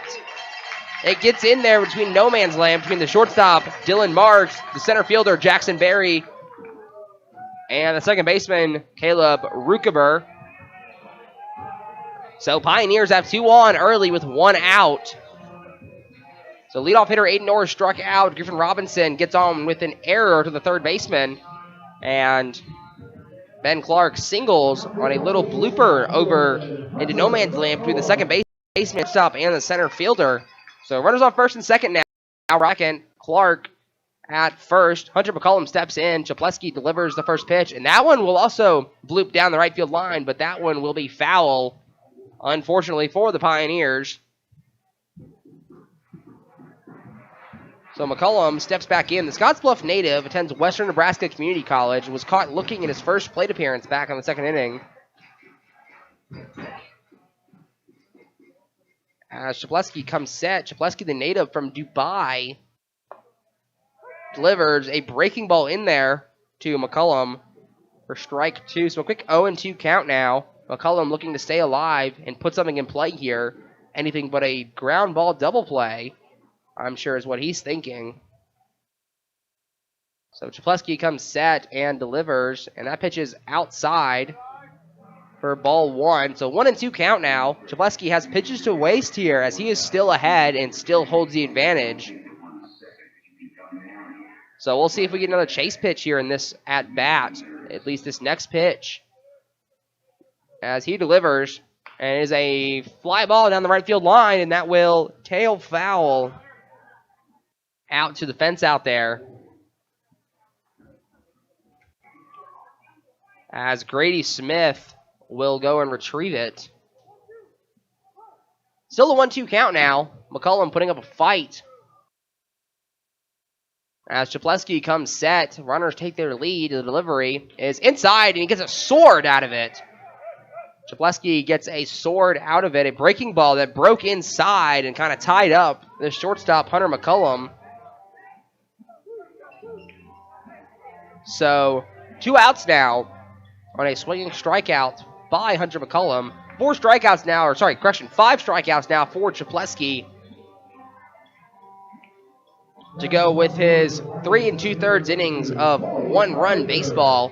So Coy Carpenter steps in for the Pioneers. In a walk and a strikeout swinging. Struck out on a breaking ball in his last at-bat that broke across the plate. Chapleski looking to strand the 2 Pios on the bases as he delivers to Coy Carpenter, the Pioneer center fielder. That pitch is outside. A little too much, the catcher asks where exactly. Umpire says a little too far outside. So 1-0, the quick count to Coy Carpenter. Runner at second base is Griffin Robinson. Runner at first is Ben Clark. As Chapleski delivers, and Carpenter is caught swinging at a breaking ball, a little out in front there. 1 run, 3 hits for the Pioneers. 1 run, 5 hits for the Colts. 3 errors for both team. Defense struggling today as the crowd gets loud. 1-1 delivery to Coy is down and low as the catcher Ryan Clark stops that one. And I don't think he's missed very much behind the plate today. He's a unit down there. So 2-1 count. Chapleski comes set, and the delivery to Coy Carpenter is outside. Chapleski trying to find the zone here and avoid another walk. He's already got 4 on the day, looking to avoid his 5th walk. 3-1 count here to Pioneer center fielder Coy Carpenter. Chapleski delivers, or comes set and delivers, as a foul ball to the backstop.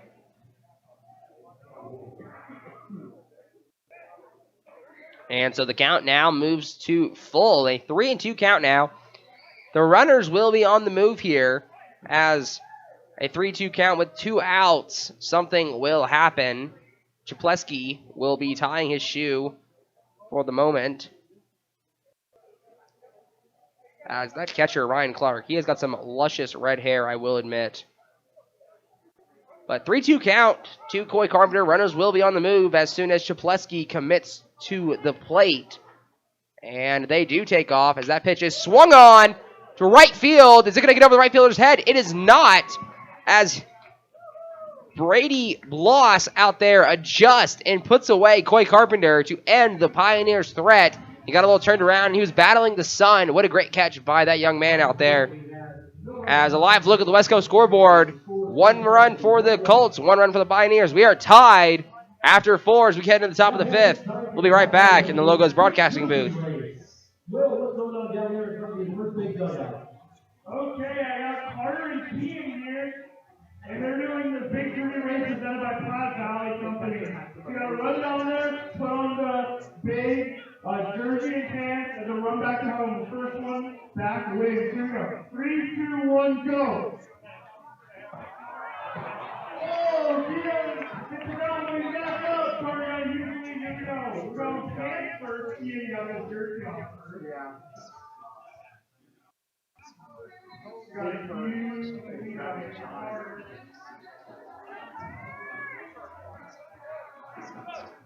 Here we go, Carnival winner! Thank you, Platte Valley Company. Bill, back to you.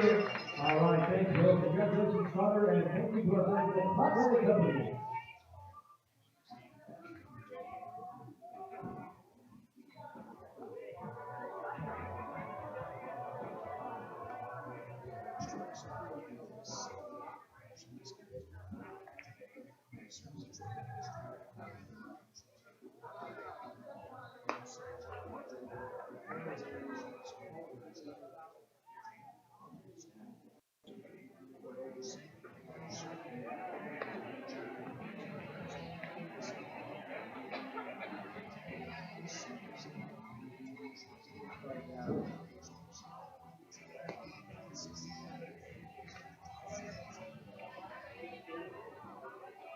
Welcome back to Oregon Trail Park Stadium. Matthew Dennis up here in the Logos broadcast booth as we are headed to the top of the 5th inning.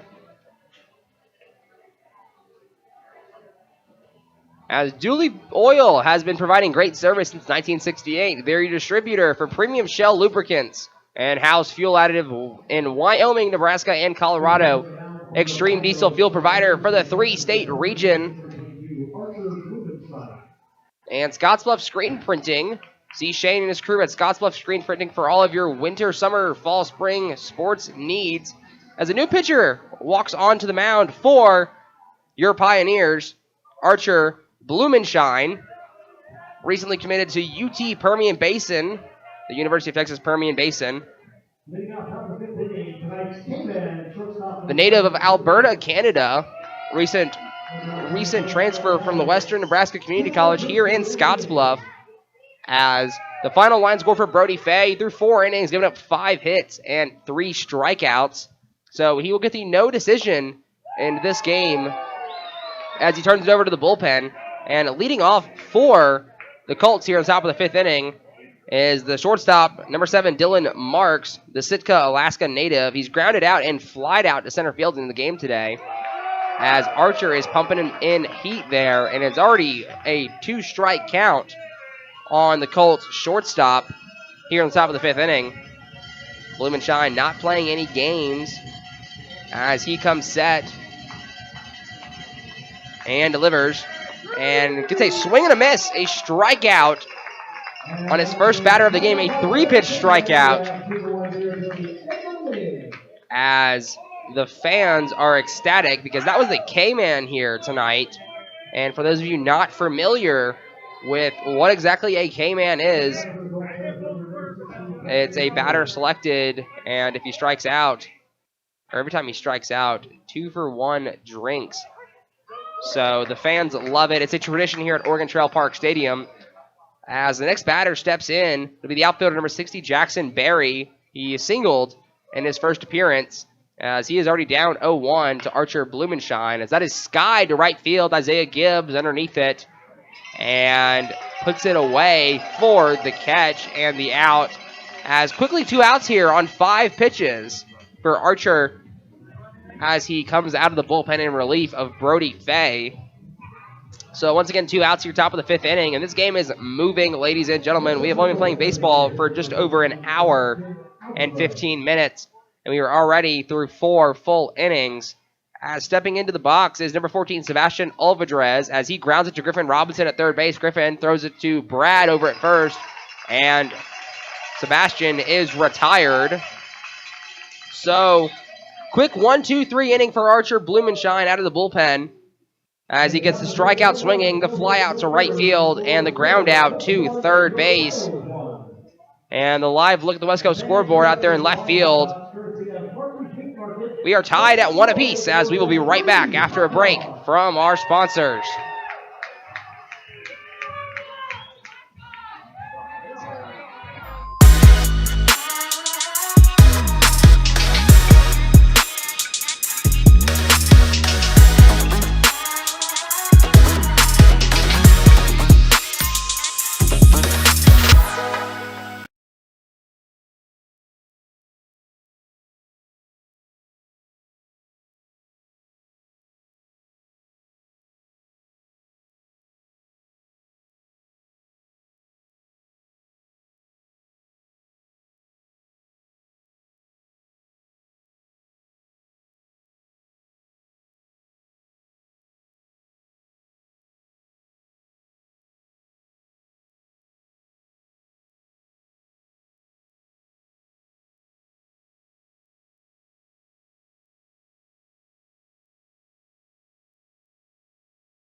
Taking up position in the box is left fielder number 19, Garrett Esposito.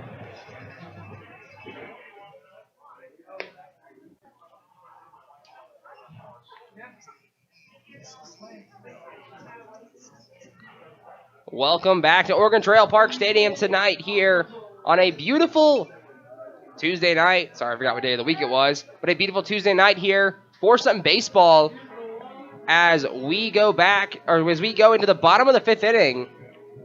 We are tied at 1 apiece here as Garrett Esposito grounds one to the shortstop, Dylan Marks, and the throw is just late. It pulled the first baseman, Riley Fritz, off the bag. So Garrett Esposito is on with a leadoff single. They are going to give him the leadoff single as they should. That was a tough play for the shortstop, Dylan Marks. He's made some good effort today. Dylan Marks has at the shortstop position. But those baseballs that are hitting the hole are just hard to get to and get to first base. So stepping into the box now is number 13, Isaiah Gibbs. And still on the mound for the Colts is number 34, Jack Chapletsky, the native of Dubai. He has been dealing today. He has 4 strikeouts across 4 innings so far. And we are tied at 1. Colts have 1 run on 5 hits. Pio's 1 run on 4 hits. Chapletsky deals to Gibbs as that ball gets away from the catcher Clark, but not far enough for Esposito to take off for second. So 1-1 now the count to Isaiah Gibbs from William Woods University. As Chapletsky comes set, and Chapletsky, we've seen him throw over a couple times as Gibbs grounds that ball to the third baseman, Nick Calhoun, as he throws it over there to Caleb Rukaber, but not in time to get the double play at first base. So they'll take the 1 out, the fielder's choice instead, the 6-4 putout.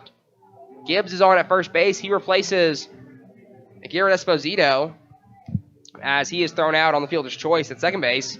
So now stepping into the box, Garrett Fisher, the second baseman for the Pioneers tonight. He has walked in a first at bat and he singled. So we have 1 out now here in the bottom of the 5th inning as Chapletsky deals, and that is outside for ball 1.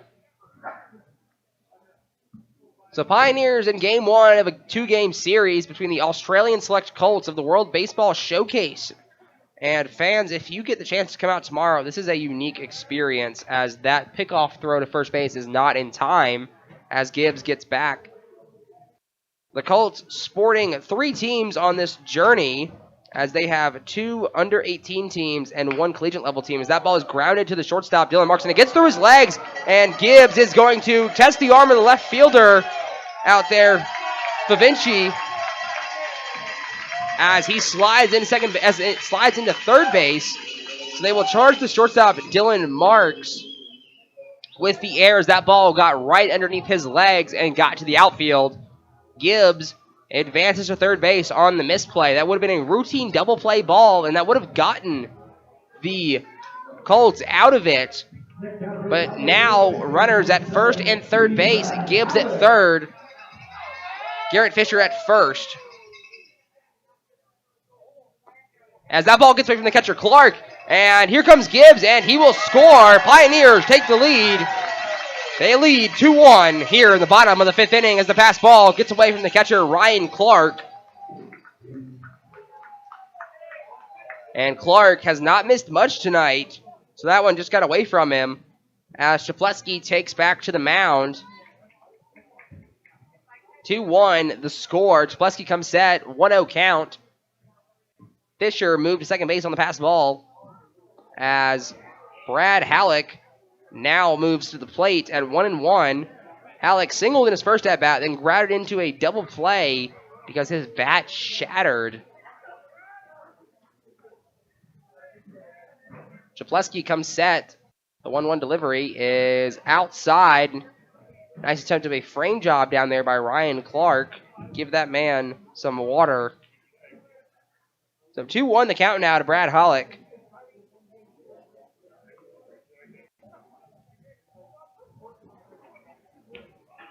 Garrett Fisher at second base as Chapletsky comes set and delivers, and that pitch is low and in the dirt for ball 3. 3-1. Chableski struggled with his command in the first inning, giving up 3 walks on 4 hitters, but since then has settled down, allowing just 1 walk since then. Defense, on the other hand, for both teams has been stifling as Brad Halleck drives that one to left center field, back of the wall, and that will go off the wall. Halleck will turn and head to second base as the throw in will not be in time. And mama, there goes that man again, Brad Halleck, with a stand-up double as he adds on to the Pioneers' lead. It is 3-1 here in the bottom of the 5th inning as Garrett Fisher scores on the double by Brad Halleck. And I tell you, Brad Halleck stands at 6'2". When he gets a hold of one, he gets a hold of one. It is going a long way. No wind here at Oregon Trail Park Stadium tonight. Kind of shocking as it's been pretty windy here this summer. But that ball bounced out at that 362 sign out there in left center field. And Halleck into second base easily with a double. Now batting the designated hitter number 1, Aiden Orr, as he skies one into the infield. Shortstop Dylan Marks calling everyone off. And he puts it away as there are 2 outs now here in the 5th inning.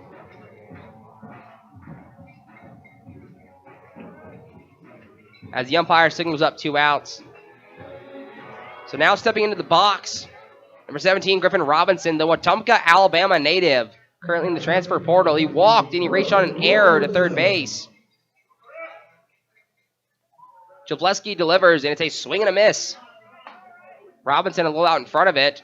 Brad Halleck out at second base after his monster of a double to the 21st Century sign out there in left center field. And the Colts do have someone up in their bullpen. Well, they did, and he's currently walking back to the dugout now. But 1-1 the count now to Griffin Robinson, who's still playing with his hand injury. Playing through it, that is. As Chableski delivers, and it's a foul ball, foul tipped back to the net behind home plate. The count moves now to 1-2. Chableski looking to sit down Robinson and avoid any more damage this inning.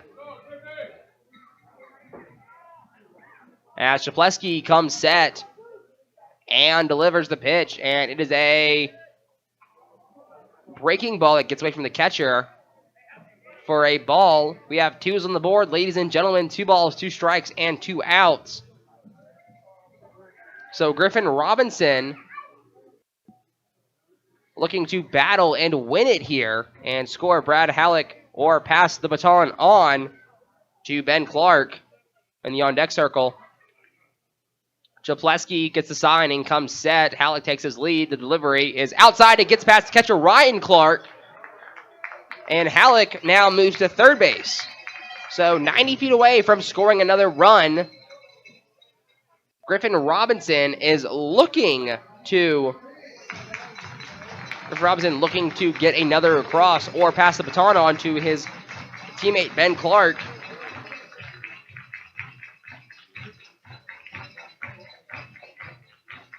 Chableski comes set and delivers the pitch, and that'll be strike 3 looking as Robinson started to offer at it, but ultimately did not as the home plate umpire rings him up.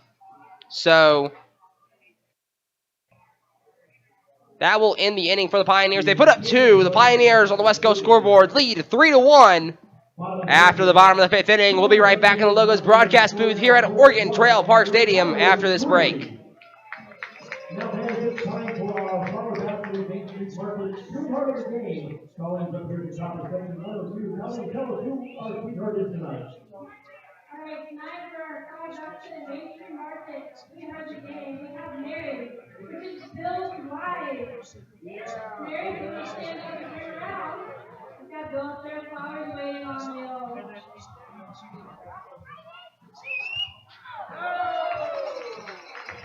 Thanks, Bill. Back to you.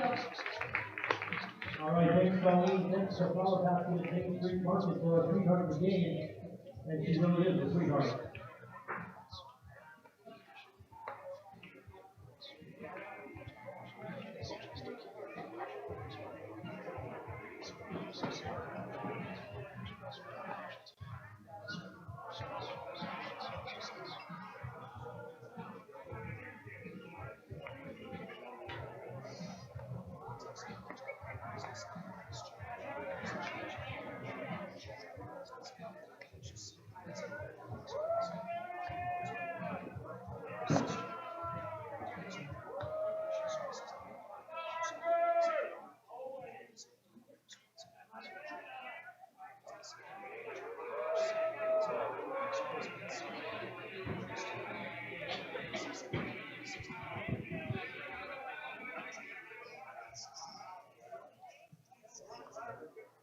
Welcome back to Oregon Trail Park Stadium. Wesco Service Solutions Success. A live look at that scoreboard out there.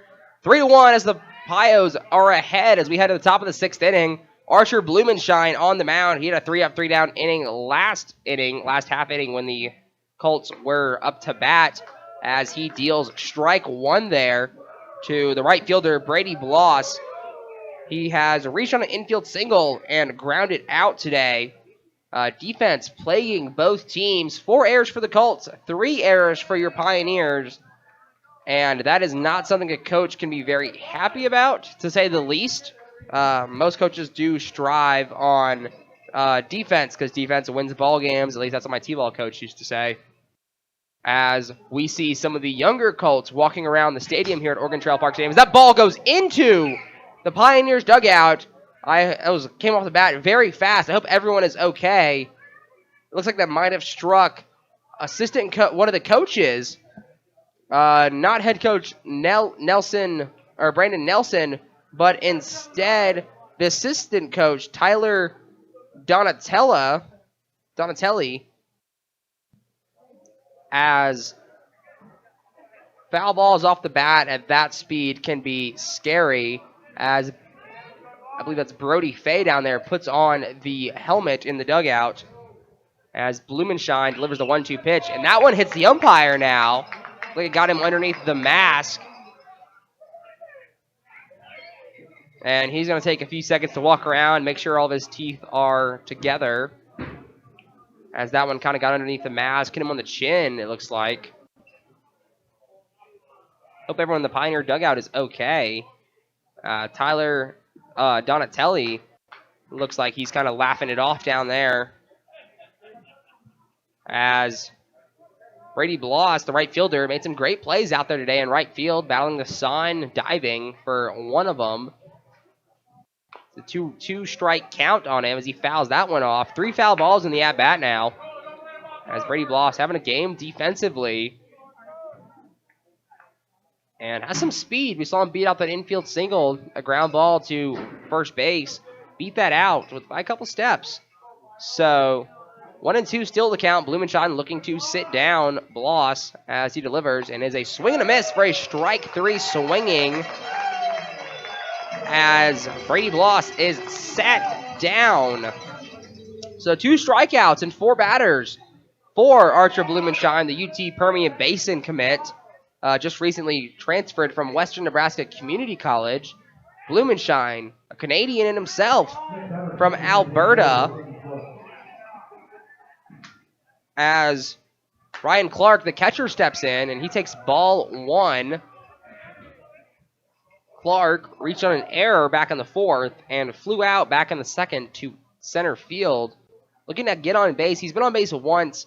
He's got a little bit of speed. We saw him take off on a foul ball earlier as he half swings, but it's a called strike anyway. So 1-1 the count goes to with 1 out here in the top of the 6th inning.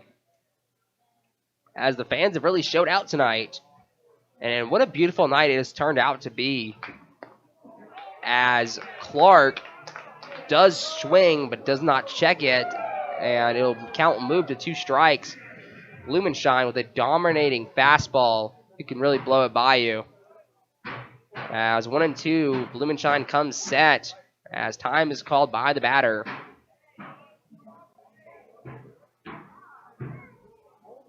So we will reset the 1-2 count to Ryan Clark, the catcher for the Colts.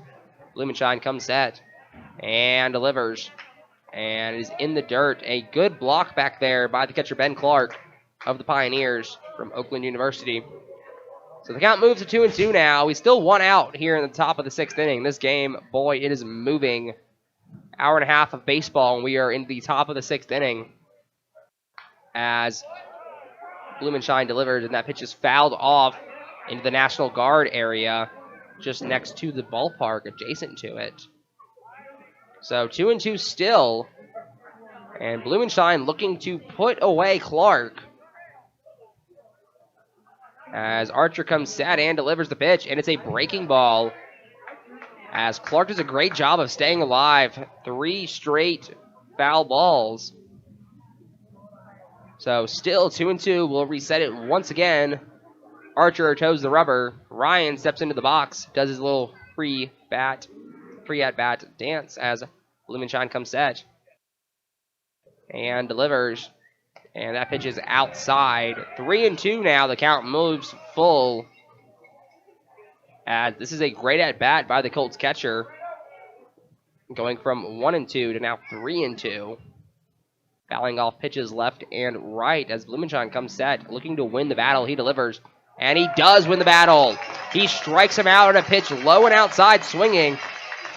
Make it 3 strikeouts already for Archer in just 5 batters faced. So Archer comes out of the bullpen in relief of Brody Fay and is dominating. 3 strikeouts, giving up no base runners. As Henry Favinci moves in for the Colts, he walked in his last appearance and singled in his first appearance today as he is late on a fastball and swings through it. The count moves to 0-1 with Blumenshine's dominating fastball that he has as Archer delivers, and that one he blows by him. The count quickly to 0-2 now as Blumenshine looking to strike out the side here as he comes set and delivers the pitch. And he does strike out the side as it dropped third strike. The batter now decides to run. Clark throws it down to Halleck at first base.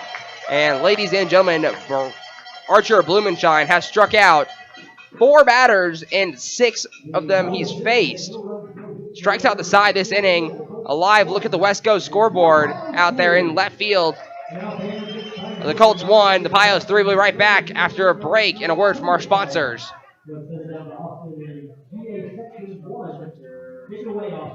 All right, so for tonight's Show Me a Trivia Challenge, we're going to ask some friends, or some Australian friends, some U.S. history-based questions.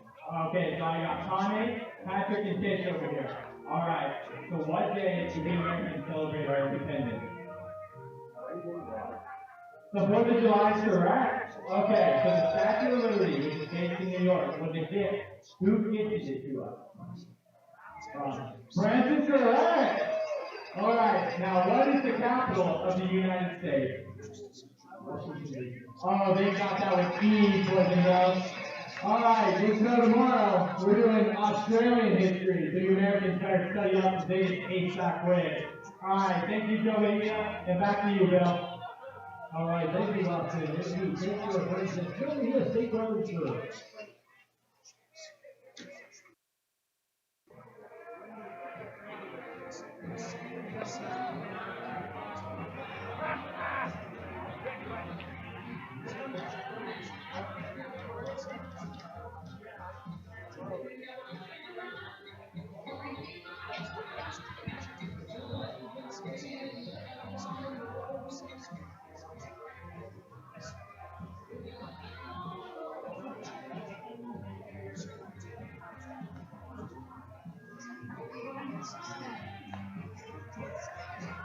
Welcome back to Oregon Trail Park Stadium, the Logos broadcast booth. Matthew Dennis, a live look at that West Coast scoreboard out there in left field.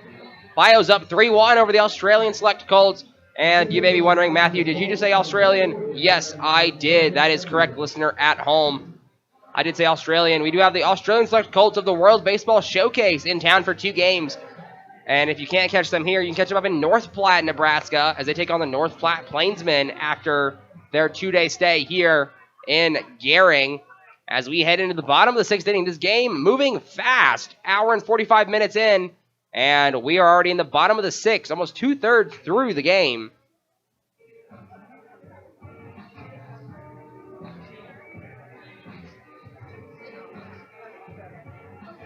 So, new pitcher in for the Colts is number 99, Brendan Eberly. Eberly, a native of Bend, Oregon.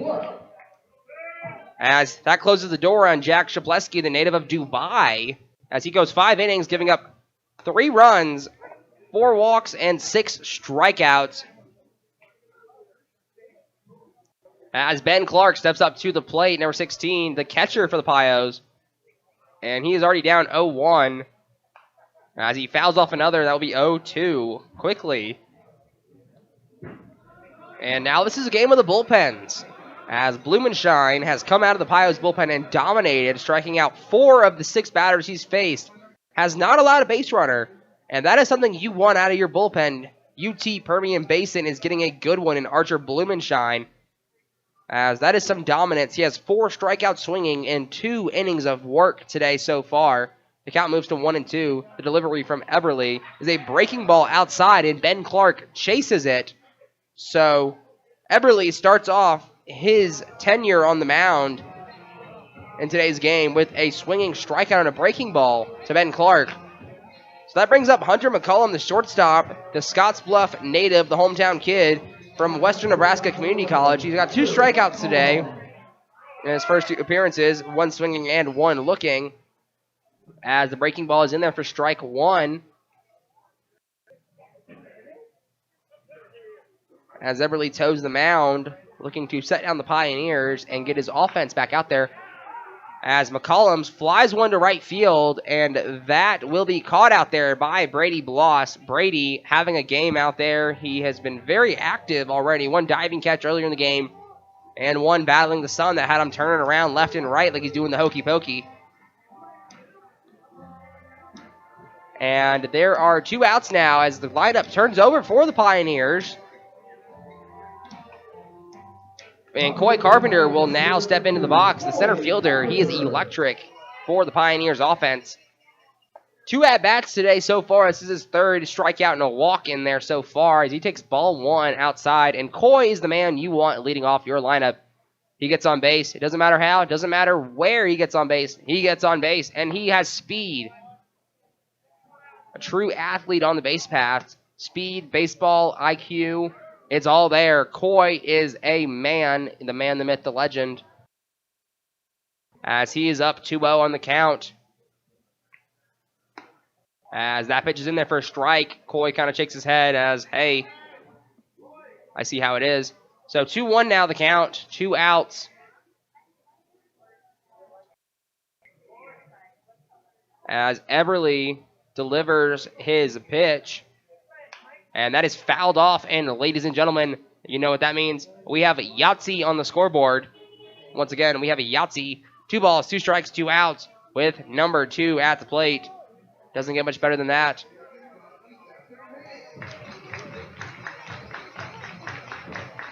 Coy looking to win the battle here. Everly looking to sit down Coy as the pitch is delivered. And it is outside and low for ball 3. So the count now moves full to the McMurray University baseball player, Coy Carpenter, the Pio center fielder.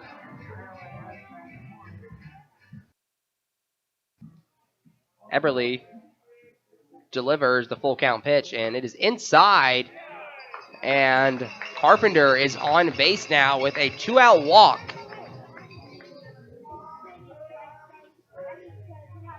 So 2-out walk for the Pioneers now. Garrett Esposito steps up to the plate, the recent commit of the University of Indianapolis.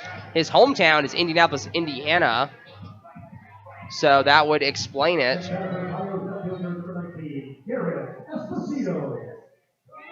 Esposito singled, grounded into double play, and flew out to center field as Carpenter takes his lead at first base and does not go on the pitch. Nonetheless, the first pitch is a strike, a breaking ball that got the outer half of the plate.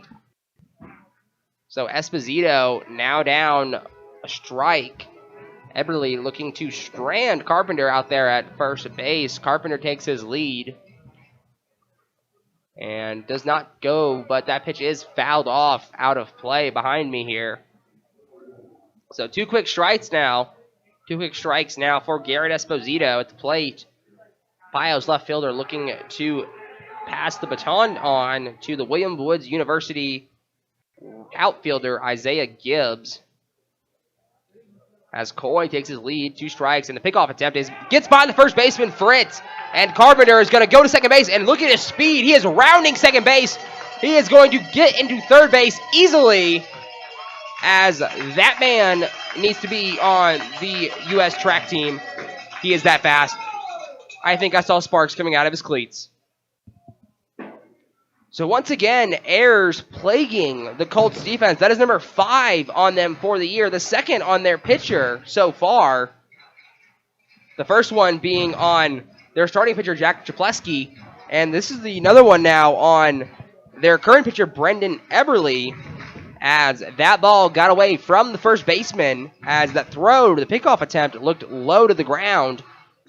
So now we sit with Garrett Esposito at a 2-strike count, 2 outs, and Carpenter 90 feet away from adding on to the Pios lead as Carpenter walks down the line. Is he thinking of stealing home here? Is something you might be thinking, as the pitcher Eberly is in the windup. And for those of you who do not know, to pick off from the windup, you must step off completely from the mound with both feet. So expect Carpenter's lead to be off the charts, and Carpenter kind of toying with him at third base, trying to get in his head as the count runs even at 2-2. Now, Carpenter easily probably 10, 15 feet off the bag there with his normal lead. As Eberly's in the windup, Carpenter still walking down the line, attempting to play mind games, as that ball is flown out to right field. Bloss is underneath it. He tracks it down, and he puts it away. Bloss very active out there today. But now the Pios are set down. They leave Carpenter stranded at third, 90 feet away. A live look at the West Coast scoreboard out there in left field. The score, Pios lead 3-1 as we head into the the top of the 7th inning here in the Logos press box. We'll be right back.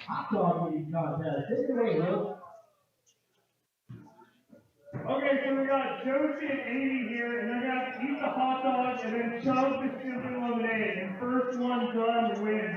Here we go. 3, 2, 1, go.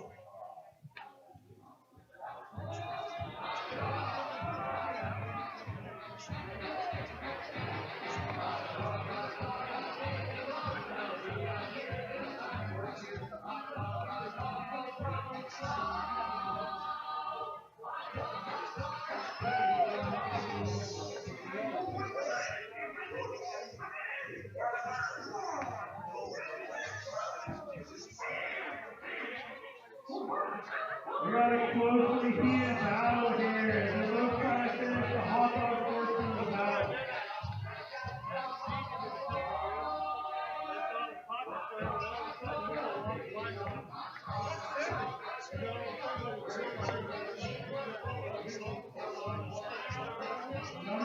We are done. That is time.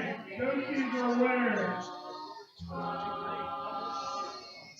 Our next will, and next against the Postgame.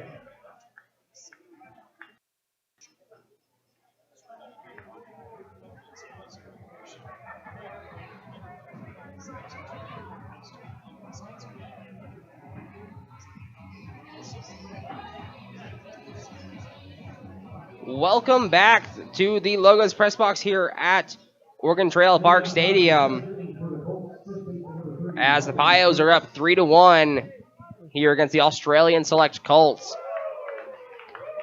As Archer Blumenstein still on the mound for the Pioneers as he faces off against Riley Fritz. Blumenstein has been dominant coming out of the bullpen, striking out 4 of 6 in 2 innings of work, as he is already ahead here 0-1. As that pitch just misses, so it'll be 1-1 now.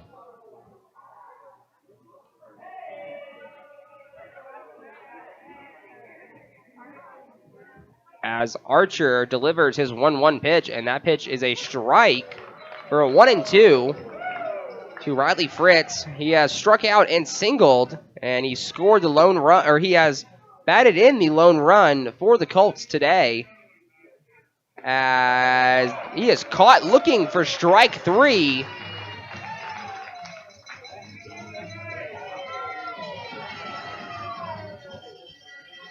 As he is caught looking for strike 3, and that is 4 straight strikeouts for Archer Blumenstein, 3 swinging and 1 looking.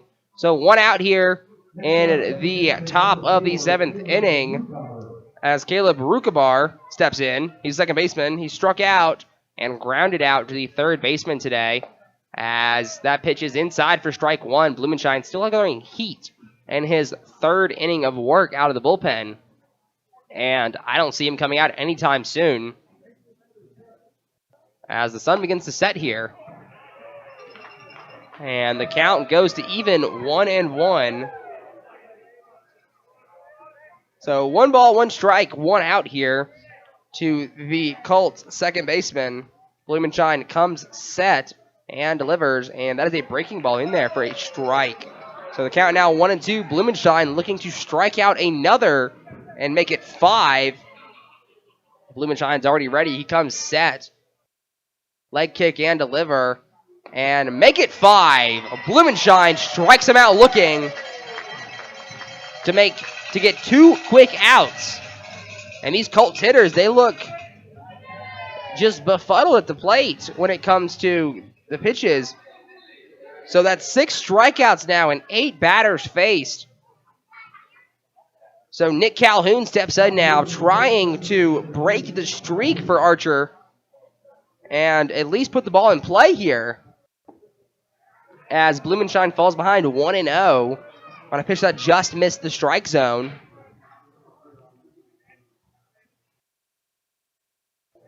So the 1-0 delivery from Blumenshine is in there for a strike. The count now moves to 1-1 as the sun begins to set and the lights come on. And Blumenshine will deliver the 1-1, and it is a called strike. Calhoun looked like he checked his swing, but it is a called strike nevertheless. So 1-2, Blumenshine looking to sit down the order in strikes. Will he do it? That pitch is just inside, so the count will move even to 2 balls, 2 strikes. Ladies and gentlemen, once again, we have a Yahtzee on the scoreboard. 2 balls, 2 strikes, 2 outs, and number 2 at the plate. Blumenshine comes set to deliver the 2-2. And it's a ground ball up the middle, and it will get off the glove of Pioneers shortstop Hunter McCullum. It looked like it bounced off the heel of his glove, took a bounce on the dirt. That will most likely go down as an error, and instead they will rule out as a hit. So Calhoun snaps the streak of 5 straight Colts strikeouts. So that is the first hit that Blumenshine has given up in 2 2/3 innings of work. So now batting for the Colts, the shortstop Dylan Marks with his hometown teammate at first base, both from Sitka, Alaska, Nick Calhoun.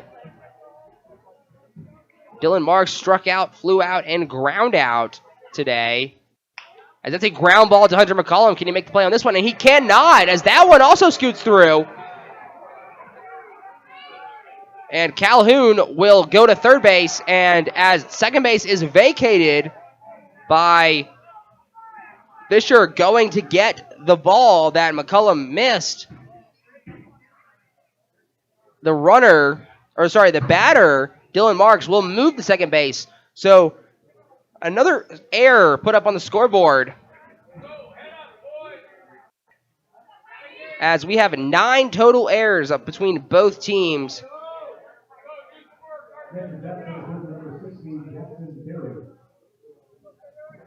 Once again, 9 total errors between both teams, as the Colts now have 2 outs and runners in scoring position. Runners on second and third.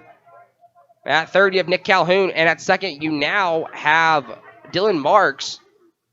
As that ball is hit up the middle by Jackson Berry, and that will get through, as there will be a play at the plate, and there will be no play at the plate, as Jackson Berry has tied the game for the Colts here in the bottom of the 7th inning. And boy, those 2 ground balls that got through the infield by shortstop Hunter McCullum are now proving costly, as Archer Blumenshine has now given up 2 runs in the inning. So Jackson Berry ties the game with a 2-out single to center field. And Marks and Calhoun, the Sitka natives, both score on the play. So we are all tied up at 3, as Sebastian Olvidrez stands in now to face Archer Blumenshine. He goes down 0-2 on 2 pitches. And Archer Blumenshine looking to get out of it with no more damage. Once again, defense proving costly here in this game. As the runner at first takes off, there will be a ball, and the throw gets to the outfield. But Coy Carpenter is there as a throw from Ben Clark just sailed right of the covering second baseman. So Jackson Berry steals second base. And the Colts now have the go-ahead run 180 feet away at second base in Jackson Berry. Sebastian Alvarez now down 1-2. Blumenstein looking to sit down Alvarez. And that pitch is fouled off behind the plate. So the count still 1-2. Pio's looking to get out of it with the tie intact as the cowbells are ringing here, ladies and gentlemen, as the Western Nebraska Thunder begins, as Blumenstein strikes him out looking. Archer Blumenstein adds another strikeout to his already 6 of them, but still the Colts scratch across 2 on what should have been out for the Pioneers. We are all tied up here on the West Coast scoreboard. Going into the bottom of the 7th inning, we'll be right back after a word from our sponsors.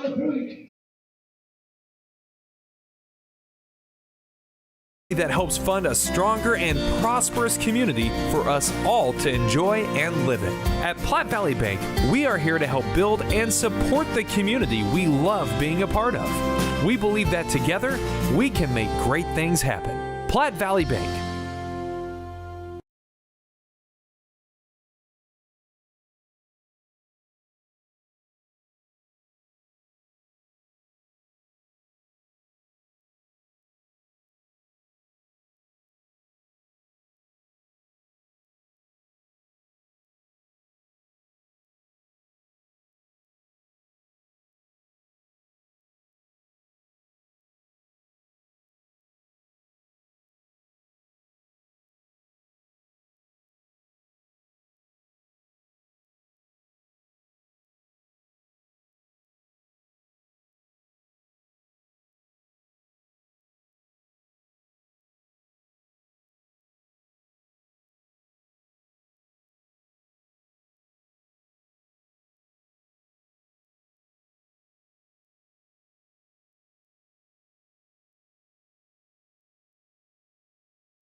On an error and a ground ball that got through the infield that was ruled a hit. So Isaiah Gibbs will lead off for the Pioneers here at the bottom of the 7th inning. Gibbs batting from the right side. On the mound still is Brandon Eberly. He is from Bend, Oregon. He struck out one batter last inning, got 2 flyouts to his right fielder, and gave up a walk as Isaiah Gibbs flies one up in the air to the infield in foul territory as the catcher, Ryan Clark, makes a great catch just on the edge of the dugout. As that luscious red hair is just flowing underneath that catcher's helmet down there. So 1 out now.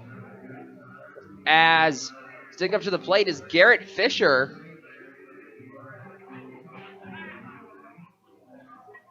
And Fisher has a walk, a single, and he's reached on an error. The second baseman for the Pioneers. Looking to give the Pioneers something to look forward to as that pitch is high and inside for ball 1. 1 out now. As we knew this would be a good matchup, we just didn't know how good of a game it would be. At least on the scoreboard, if you look at the runs and hits columns, it is. Defensively, 9 errors between both teams, 4 on the Pioneers and 5 for the Colts. As that pitch from Eberly misses outside, 2-0 to the Pio. Second baseman Garrett Fisher. as both teams are into their bullpens already, as we are in the 7th inning, as that pitch looked like it almost hit Garrett Fisher, but nonetheless it's 3-0 now. But we were in the bullpens. Started for the Pioneers was Brody Fay. 4 innings, 5 hits, 3 strikeouts. Archer Blumenshine has come in and shut down, striking out a lot of the Colts in his 3 innings of work. It'll be interesting to see if he comes back out this next inning. 3-1 the count now to Garrett Fisher. For the Colts, they have Jack Chapleski out of Dubai through 5 innings, giving up 4 walks and 6 strikeouts, and he only gave up 3 runs as Garrett Fisher draws the walk. And in relief, Brendan Eberly has come in and kind of stifled the Pios. They were scoreless last inning as the big man, the unit, Brad Halleck, steps in to swing the lumber. Halleck hit a moonshot of a double in his last at-bat and also has a single on the day. He's halfway to the cycle as he fouls the first pitch off, a breaking ball that broke a little bit outside, kind of got off the end of the bat. Alex stands at 6'2", and currently in the transfer portal. The Texas native of Carrollton, Texas, is a force to be reckoned with. He hit the 362 sign out there with a double that bounced up to it. Stand-up double, giving the Pios the lead as the count goes even at 1-1 now to the Pios first baseman.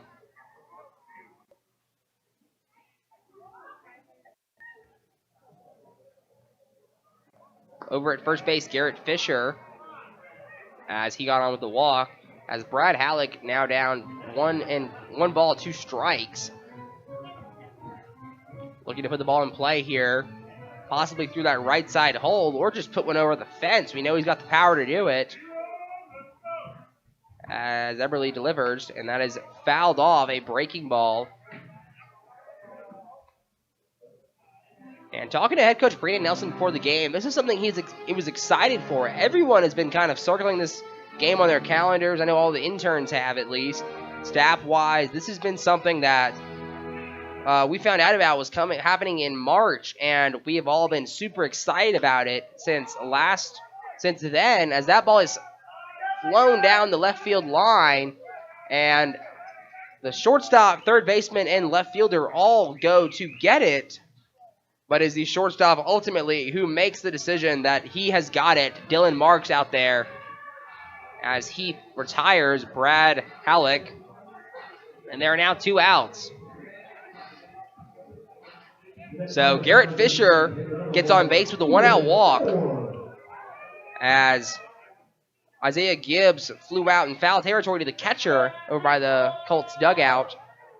And Brad Halleck just flew out fouled or on the line to the Colts shortstop out there in left field. As the pitch to Aiden Orr is low and outside for strike 1. As Garrett Fisher over there at first base looks in for the sign from Coach Nelson in his first season as Pioneers head coach. That pitch is outside as Ryan Clark back there stops that ball, does a little spin to see if Fisher had taken off. Ryan Clark has been a backstop for the Colts this evening. Done a great job. What a great job, young man. As Aiden Orr is at a 1-1 count. As he fouls one off to the backstop. And now the count goes to 1-2.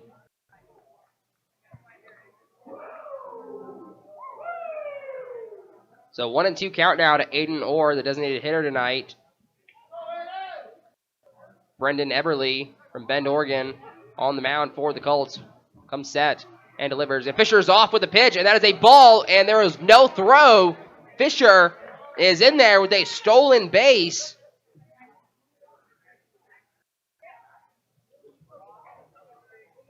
So the pitch was in the dirt. There was no throw from the catcher Ryan Clark, and Fisher is in there standing up. Pioneers now have a runner on second base. 2-2 count and 2 outs to their designated hitter Aiden Orr, batting from the left side. Eberly comes set and delivers the pitch and is fouled as it comes back into the stands as it hits off the building I'm currently sitting in and rolls back into the stands. What a great souvenir for some young kid, I'm sure. As the count still 2-2 with 2 outs. Garrett Fisher at second base after the stolen base after he reached aboard with a walk. Aiden Orr looking to drive in the Pioneers' second baseman as Eberly comes set and delivers, and that pitch is high and inside. The count goes full now for Aiden Orr as the players all take their hats out of the Pioneers dugout to shake them about. Give them that good luck magic as the Pioneers look to drive across the go-ahead run. And Garrett Fisher, Aiden Orr in the box. Eberly comes set and delivers, and that pitch is flown down the left field line out of play, most likely into the parking lot in which I parked my car.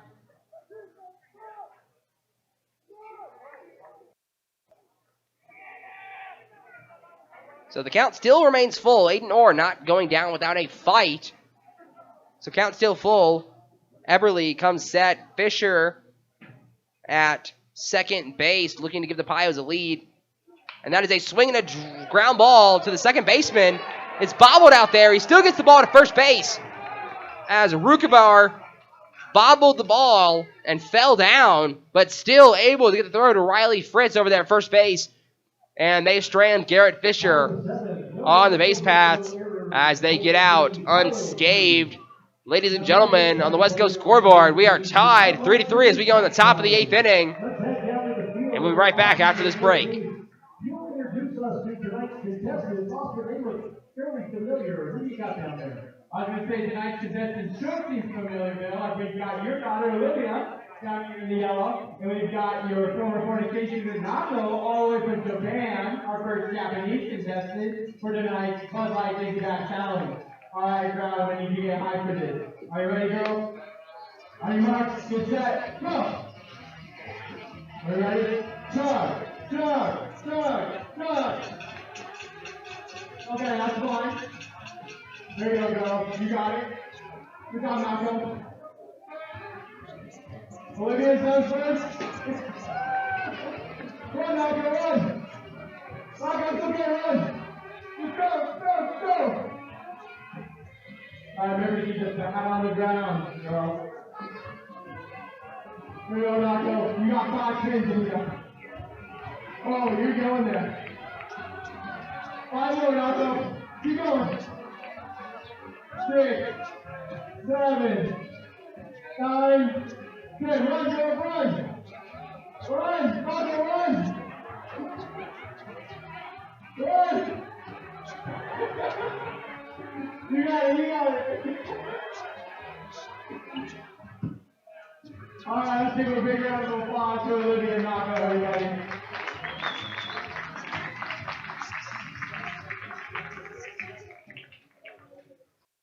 Castle and Cook, contact Jennifer Urdialis, your local 5-star lender with Castle and Cook Mortgage for a simple, friendly, and fast loan process for your home purchase or refinance. Contact Jennifer today. Castle and Cook Mortgage, the key to your castle. We are back here at Oregon Trail Park Stadium as we go into the top of the 8th inning. Archer Blumenshine still on the mound for the Pioneers. He has been dominant out of the bullpen. His defense, however, has been slacking a tad bit as they gave up those 2 runs on ground balls that should have been outs.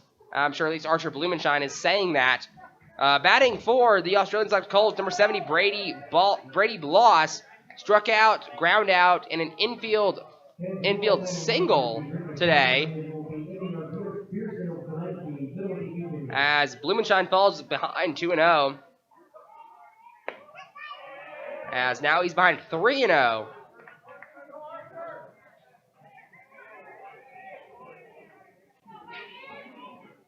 So 3-0 count to Brady Bloss.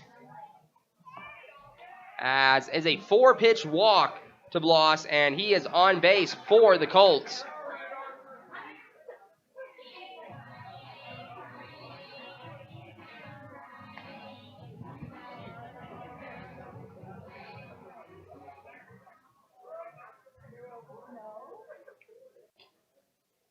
And so now stepping into the box for the Colts, the catcher Ryan Clark reached on an air, flew out to center field, and struck out swinging today.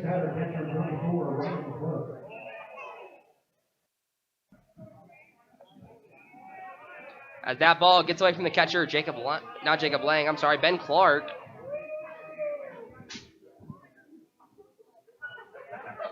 So the count 1-0 as the umpire will take a second. Looks like he's walking out to the mound. Looks like Archer wants a new ball.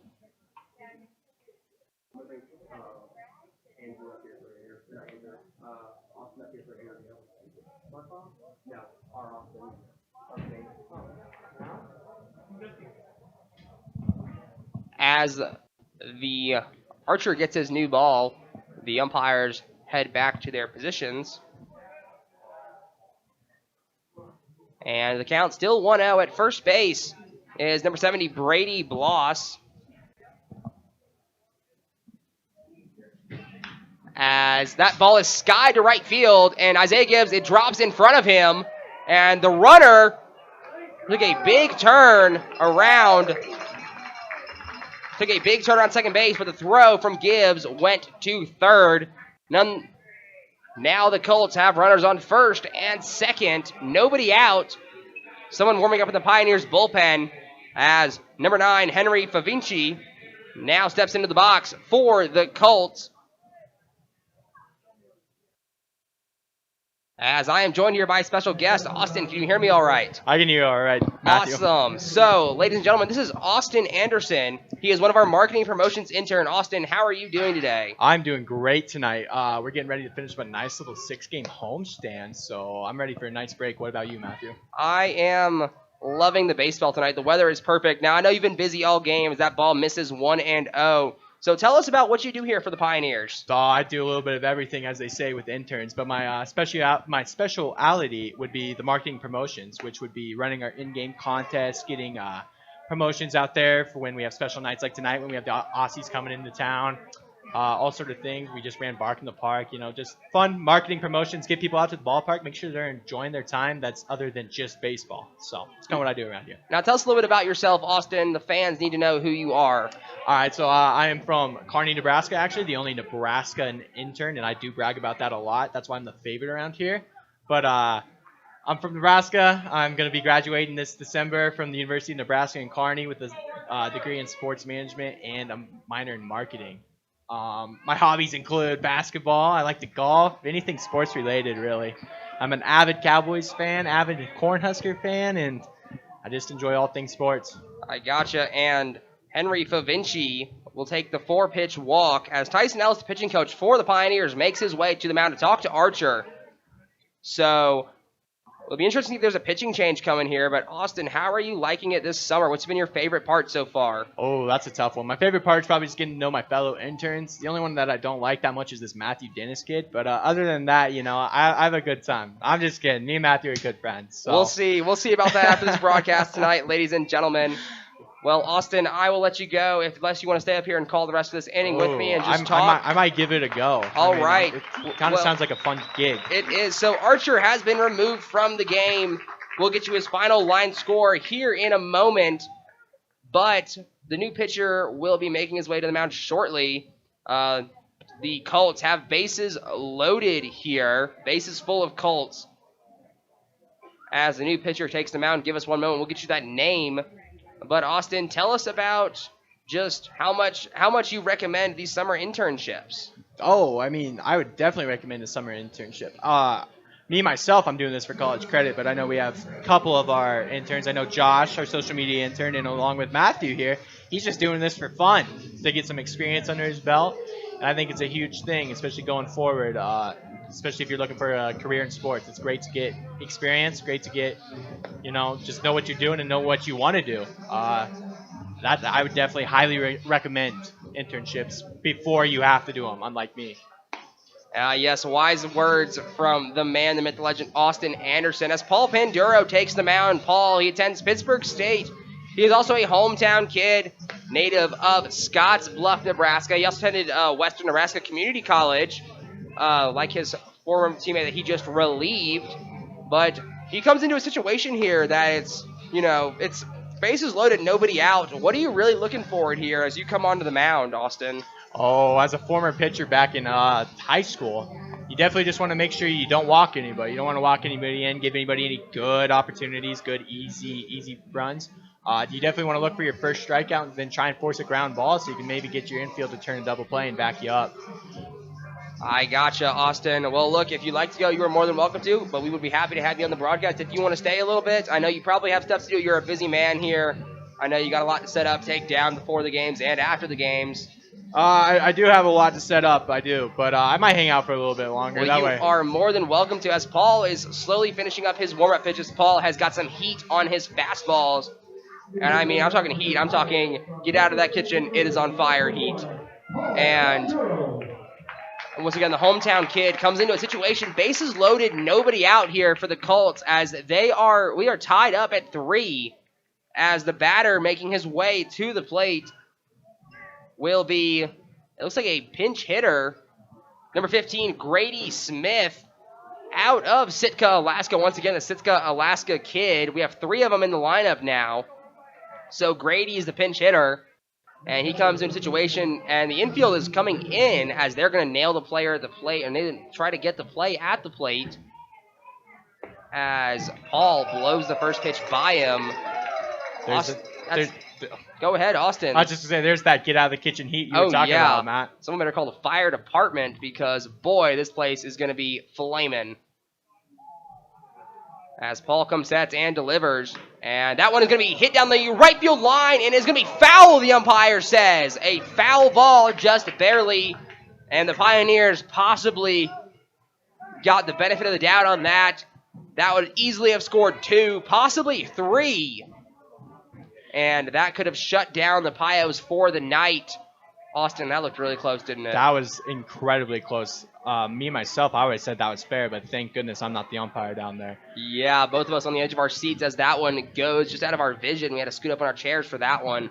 But nonetheless, now we have 2 strike count as Paul Panduro looks to sit down the pinch hitter Grady Smith and try to get a no play ball out of the next batter. Panduro comes set.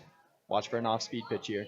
And delivers, and is a caught-looking strike 3 as the pinch hitter Grady Smith has struck out looking, and that is 1 out now. So the middle infield will move back to double play depth as the corners will still be looking to go home with the ball. Austin, what are you throwing here? Oh, you want to throw a slider if Paul has it, or a curveball on the outside edge. Try and get your batter here. What number we got here? 23. 23. You want him to roll over on it, give you a nice little easy play up the middle for your shortstop and second baseman. I gotcha. And this looks like to be a pinch hitter, so we will see his number 33, Gavin Alexander from Anchorage, Alaska. A lot of Alaska kids coming into the lineup all of a sudden. As we make note of that, and Paul is ahead with 1 strike. As time is called, and fans, this is a moment you wish you were at this ballpark. The tension is there as Ben Clark, the catcher of the Pioneers, goes out and talks to his pitcher. And, if you were a catcher right now, what are you telling your pitcher, Austin? Oh, you're definitely telling him the game plan here, and that's exactly what I've been talking about. You want a nice little ground ball up the middle, or just go out and get this guy, make it real easy for your infield and your outfielders. Calm down, which Paul doesn't really need to. He's fired up, and he's just knocking people down, backing in the dugout. He's doing a great job right now. As the umpire makes his way out to slowly break up the meeting held at the mound. They already took roll call and everything, so they were just getting the preliminary stuff out of the way. As Ben Clark gets back into his crouch behind the plate, the home plate umpire gets set, and Gavin Alexander, the pinch hitter, gets to face the fiery Paul Panduro as Gavin freshly comes off the bench, already down 1 strike. With 1 out here, Pioneers looking to escape unscathed as the off-speed goes in there like Austin was saying. And now Paul's ahead with 2 strikes. Do you see a waste pitch here, Austin? I would definitely throw him a waste pitch. Try and get him to chase high. Chase high, and that he probably will. I know that was the pitch when I was a kid that everyone could not lay off of. Oh, I couldn't lay off that pitch either. So 2 strikes, delivery from Panduro as he gets a ground ball to Halleck at first. The play at the plate. He is safe at the plate, the umpire says. As the runner scores, Brady Bloss will score the go-ahead run for the Australian Select Colts. They now lead 4-3 as the bases are still loaded on a bang-bang play at the plate. So Gavin Alexander comes off the bench. He gets down 2 strikes. He gets the go-ahead run across the plate. And could this be the nail in the coffin to take the Pioneers out of the game, Austin? As long as we hold them to no more than 2 runs, I believe we will be just fine. We still got 3 innings left to bat, and our hitters can do it. I know that. So now stepping into the box, Nick Calhoun, as he will step in to face the fiery Paul Panduro, who has got some oomph behind his pitches. So bases loaded, 1 out now. In the corner infield still in. That ball that Alexander hit was just a little dribbler. So with the lead at third base and the speed of the runner, there was nothing you can do about that as Panduro delivers a foul ball down the right field line. Jeez, that was just like the other one. That was barely foul. Barely foul, as Austin said. I mean, I'm talking about a game of inches here, as baseball is known as, but that is barely foul. As we're seeing a lot of foul balls on the right field line with Paul pitching because he throws so hard. You got to get the bat around a little bit quicker. Oh, yeah, those right-handed hitters just a little too slow. Yeah, so the count moves to 1-1 with 1 out, bases loaded, and it's a high pitch, and count will move to 2-1. Hitter's advantage here. Me personally, I'm taking until I see at least another strike or a fastball because Paul has been throwing strikes in his time in the game.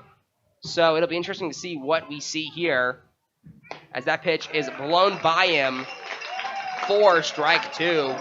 And Calhoun has a 2-2 count now with 1 out. Pioneers looking to strand the Ducks on the pond, or the Kangaroos in this case, since we are playing the Australian Select Colts. But we will see. Panduro delivers, and that is a strike 3 looking on a breaking ball on the inside portion of the plate as Nick Calhoun is caught. So 2 outs now. And with the Pioneers defense and just the defense in general in today's game, Austin, 5 errors for the Colts, 4 errors for the defense. Do you think as a pitcher you're just going to strike out, you're looking to just strike him out? I would say that's your first choice, but you can never count out your guys. You know, you always know your guys got your back and you got your guys back. So 5 errors, maybe 5 errors, but your guys show up when they need you most. Sorry, when you need them most. So I gotcha. Dylan Marks, another Sitka native, Alaska native, steps into the box. Reached on an error, struck out, fly out, and a ground out today. So 0 for 3 in that category. As the count moves to 1-1, he's looking to add to the Colts' lead before they head into the bottom of the 8th inning. Bases juiced for Dylan Marks. Ducks on the pond, however you want to say it. Panduro comes set and delivers the 1-1 pitch. And as a strike looking as Panduro flips up a breaking ball. So now we have 1 and 2 outs. It'll be interesting to see what Panduro here does. Does he go with the heat or does he go with another off-speed? He has the advantage, and he has that blow-it-by-you heat. If he throws the heat, better get the fire department ready. Panduro comes set and delivers. And it's a strike 3 swinging, and Nick Calhoun has struck out swinging. The Pioneers leave the bases loaded. And we head into the bottom of the 8th inning. Thank you, Austin, for joining me on today's broadcast. It has been a pleasure. It's been a pleasure as well, Matthew. So we will see Austin later as we go clean up the ballpark after this. We will head to break. Pio's trailing 4-3 to the Australian Select Colts. We'll be right back after this break.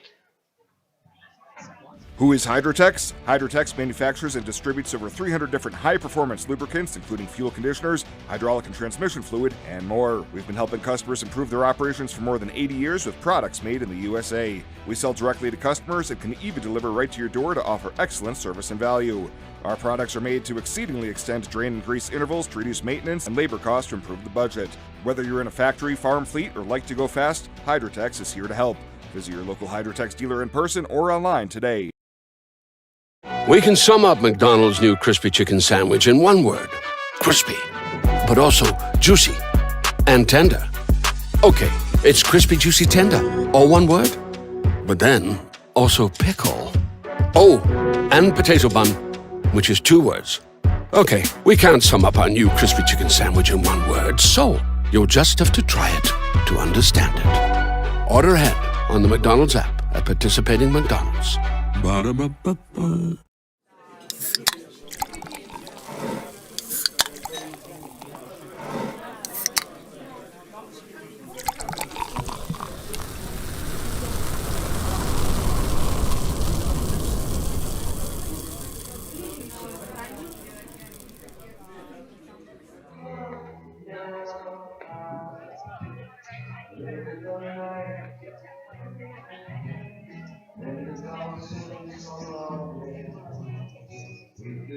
Welcome back to Oregon Trail Park Stadium as we head into the bottom of the 8th inning here on a beautiful night for baseball. The fans still in the stands. They are enjoying a wonderful night. The temperature has cooled down, and they're getting to look at some players, a team they've never seen before in the Australian Select Colts, who currently lead the Pioneers 4-3 as we go into the bottom of the 8th. Archer Blumenshine for the Pioneers through 3 innings, striking out 7, giving up 2 walks with a dominant performance. He was pulled last inning for Paul Panduro as the Colts take the lead. So Pioneers looking to strike back early and strike back and get this game tied at least to a chance to win it.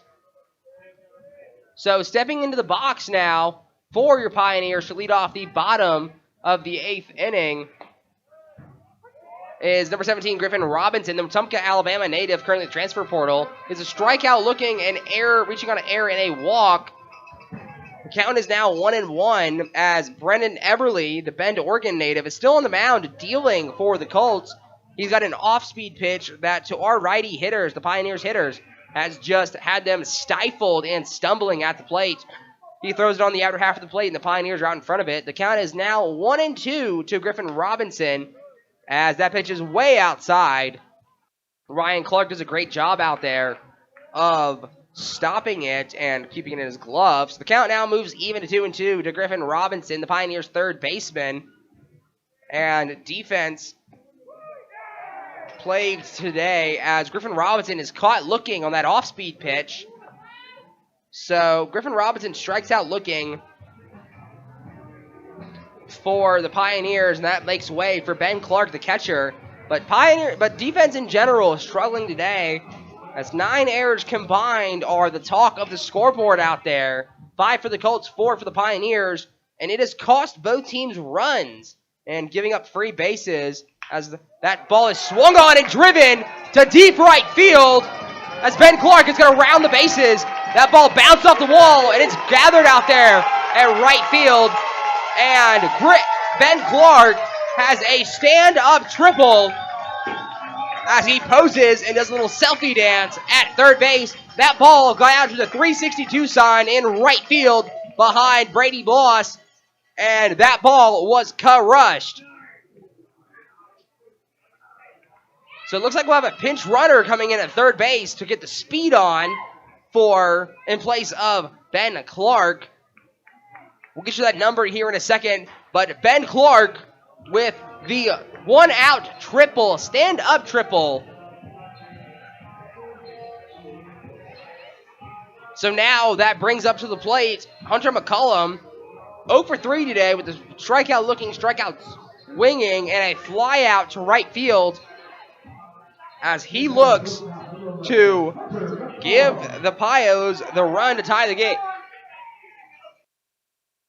The infield playing back, so any ground ball to the infield you can bet the Colts are probably going to be going to first base with, as the new runner at third base, the pinch runner for the catcher Ben Clark, is going to be James Lehman out of Wofford College. James played last night as the shortstop, as the infield kindly plays halfway in, as that ball is skied into the Starry Night, as that ball drops. The second baseman drops it. Here comes Lehman home, and he has tied the game for the Pioneers. The ball barely left the infield grass, but it was dropped by Caleb Rukabar out there. As he kind of lost it in the night sky, he kind of drifted underneath it, as Caleb is a little defeated, but that man has had a heck of a game out there. Keep your head up, young man. The Pioneers have tied it as another error goes up on the scoreboard tonight, as McCullum now represents the go-ahead run at first base Coy Carpenter will step in now. Carpenter batting from the left-hand side.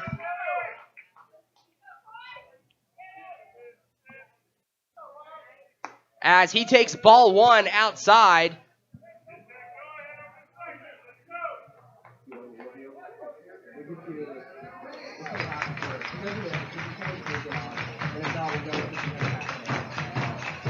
As the fans are getting into it here.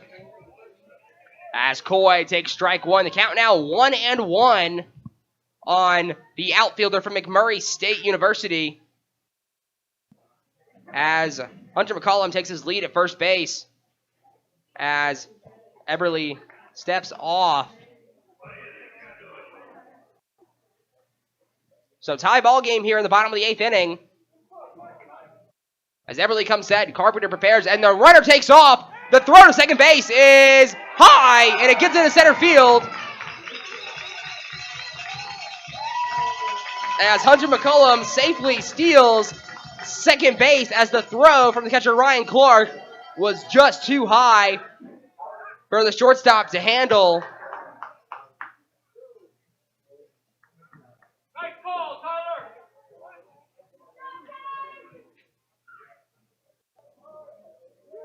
So 2-1 the count. The umpire flashes as the go-ahead run is at second base for the Pioneers, 180 feet away. Coy Carpenter, a dog with the bat in his hands. And the pitch from Eberly is high and outside, so 3-1 the count will go to. As Carpenter's known for getting on base. And he looks to make way for Garrett Esposito.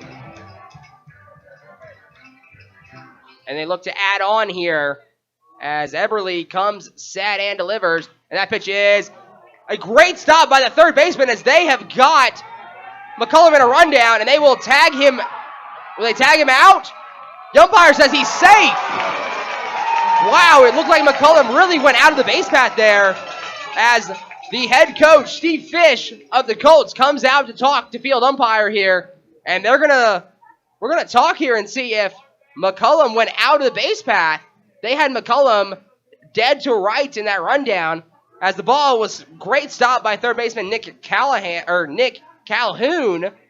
And so the umpires are going to discuss, but the great stop by third baseman Nick Calhoun, he got up to throw to first base and saw that Hunter McCullum was just there like a deer in headlights. So they will confer, and they will call Hunter McCullum out.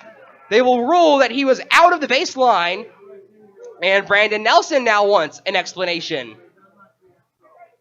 Brandon Nelson, the head coach of the Pioneers in his first season, wants to know what just happened and why his runner is out. He seems pleased with the explanation. So the ruling is overturned. Both umpires confer after Steve Fish questioned the call. So now there's 2 outs. Coy Carpenter is on first base after the fielder's choice. As we have an exciting game. Ladies and gentlemen, if you are not at Oregon Trail Ballpark, you better get here because we are going to have an exciting finish in this one tonight. So stepping into the box, number 19, Garrett Esposito with 2 outs. Coy Carpenter, the speed demon, had sparks on his wheels earlier, is at first base with his lead. Wouldn't be surprised to see him take off here. And he does not on that first pitch. Eberly throws that breaking ball in there, just a little too far inside. As the count moves to 1-0. As this has been a great ball game. It's been fast, but it has slowed down as the innings have gotten later. Carpenter takes his secondary lead as the count now goes to 2-0.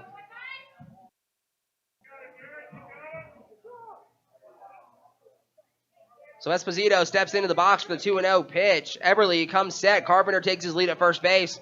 And Carpenter takes his secondary. He's not going. That pitch just missing outside. Eberly is wondering exactly where it's missing. So 3-0 now to the Pioneers left fielder, University of Indianapolis commit, an Indianapolis native, Garrett Esposito, as he digs in, looking for a pitch to mash as Eberly comes set and delivers, as that pitch is outside for ball 4, so a 4-pitch walk now. So Pios on first and second. Garrett Esposito at first. Coy Carpenter at second base. As Isaiah Gibbs will dig into the box now. As the Colts try to get out of this with the tie still in order. Coy Carpenter, we know he has some speed. First and third on a pickoff move earlier that got by the first baseman. I can guarantee you Coach Nelson will be sending Coy any chance he gets. So Isaiah Gibbs digs. Carpenter takes his lead, playing around with him at second base. Chess game out there. Does not go. The first pitch is a strike, a called strike on the outer half of the plate, a breaking ball by Eberle. And Eberle has been great in relief. He is in his third inning of work. Only giving up one run.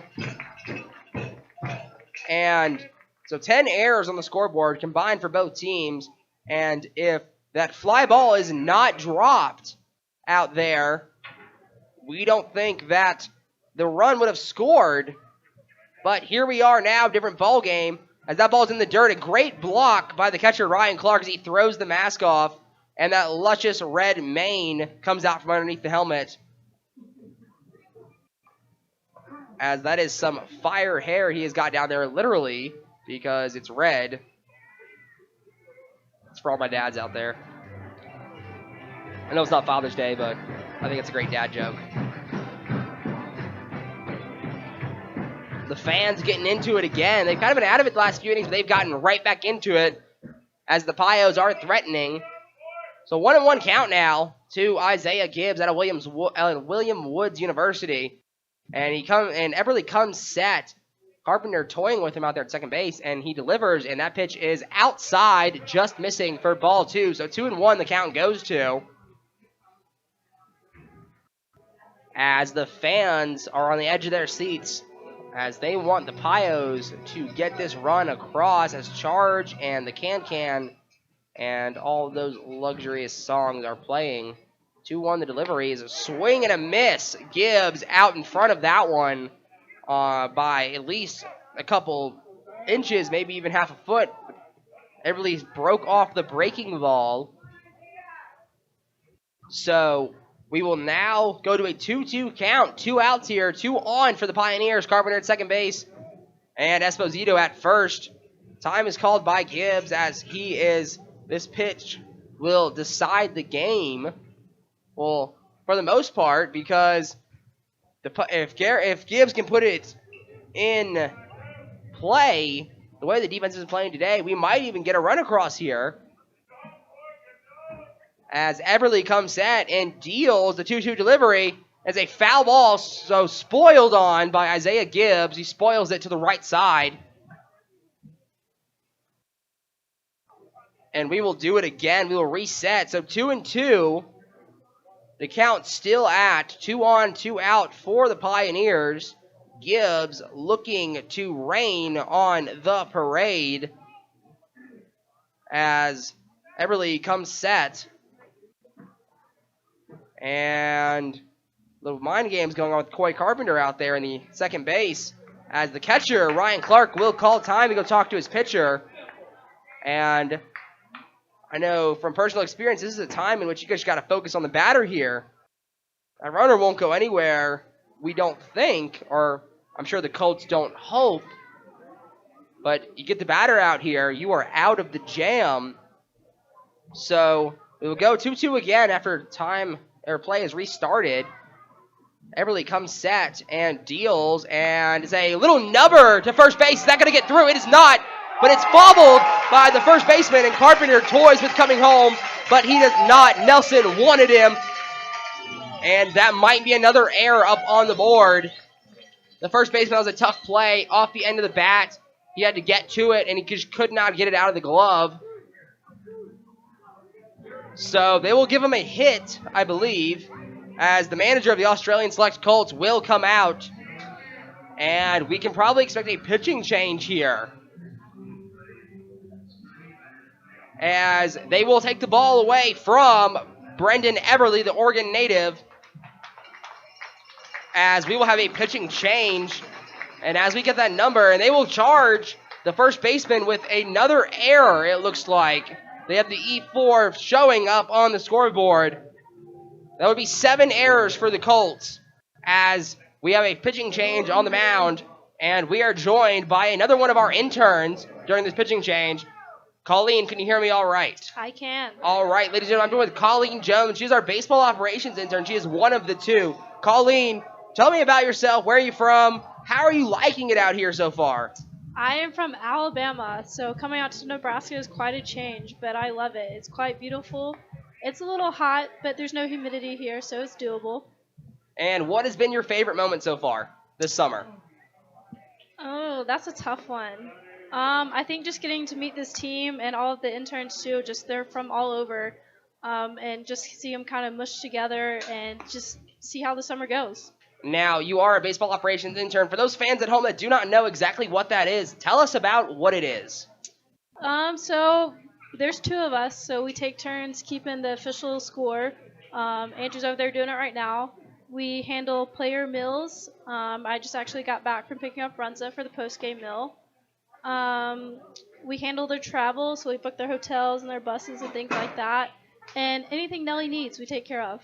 And that is always good to have people that can help. All hands on deck here at Summer Ball here in Nebraska. As we have a new pitcher, number 31, Robert Lucky, the only player from Indonesia. Robert is from Jakarta, Indonesia, as he takes the mound in a situation where bases loaded, 2 outs, anything goes at this point in the ball game. And Colleen, you want to walk me through what you do here? Are you looking for a pass ball? Are you trying to capitalize on every situation? Is that correct? Sure, Matthew. All right. Colleen, you can stay with us for the rest of the inning if you'd like, but it has been a pleasure to have you on. Thanks for having me. And we will say goodbye to Colleen as she takes her headset off, unless she wants to stay. But nonetheless, Robert Lucky will take over on the mound for the Australian Select Colts, as he deals strike 1 to Garrett Fisher at the plate. And Garrett, man of walks, has got 2 of them today. He's been on base 4 times today. Reached on an error and also has a single. As the fans, you can feel the ground shaking if you're here because they want a Pios W tonight. 0-1 the count to Garrett Fisher as that pitch is high for ball 1. So 1-1, bases loaded, full of Pios. The wagons are completely full of Pioneers.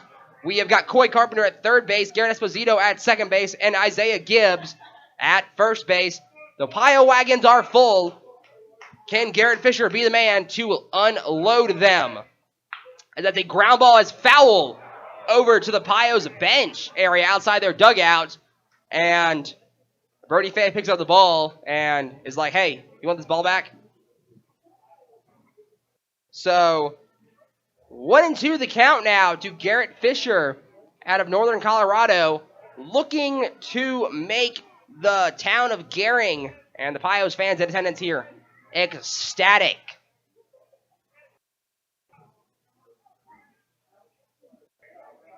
Lack comes set and delivers it a ball that bounced away. And with Coy's speed at third base, you never know. He might just do it. He might just be him, him Carpenter. So 2-2 count, 2 outs, bases are full. Pio wagons are loaded. Garrett Fisher, can he unload them? As Robert Lucky comes set and delivers the pitch. And he strikes him out, swinging! As Garrett Fisher goes down and leaves the bases juiced. We are tied as we go into the top of the 9th inning here at Oregon Trail Ballpark. Tied at 4 on the West Coast scoreboard. We thank Colleen for joining us. And we'll be right back after this break.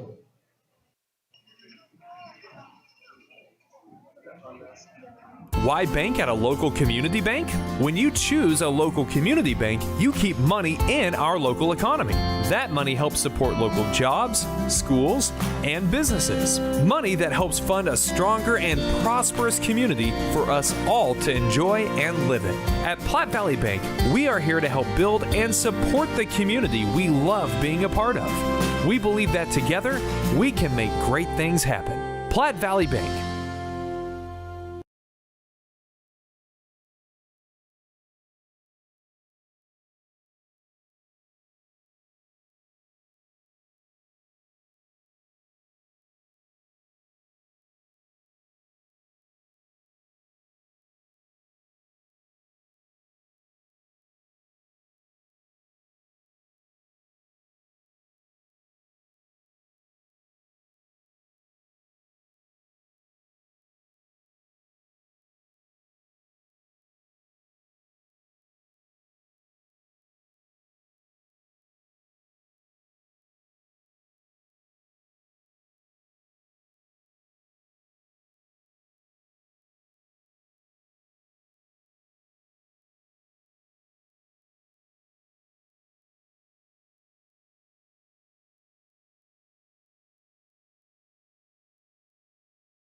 And have it ready for the game. There is no job too big or too small for Logos in downtown Gering. Ladies and gentlemen, we are all tied up as we go into the top of the 9th inning here, as all tied up at 4, as Paul Panduro gets on the mound shaking his head as he fires in that fastball. And I believe that Ben Clark's glove, or correction, that's not Ben Clark, that is Jacob Lang behind the plate now.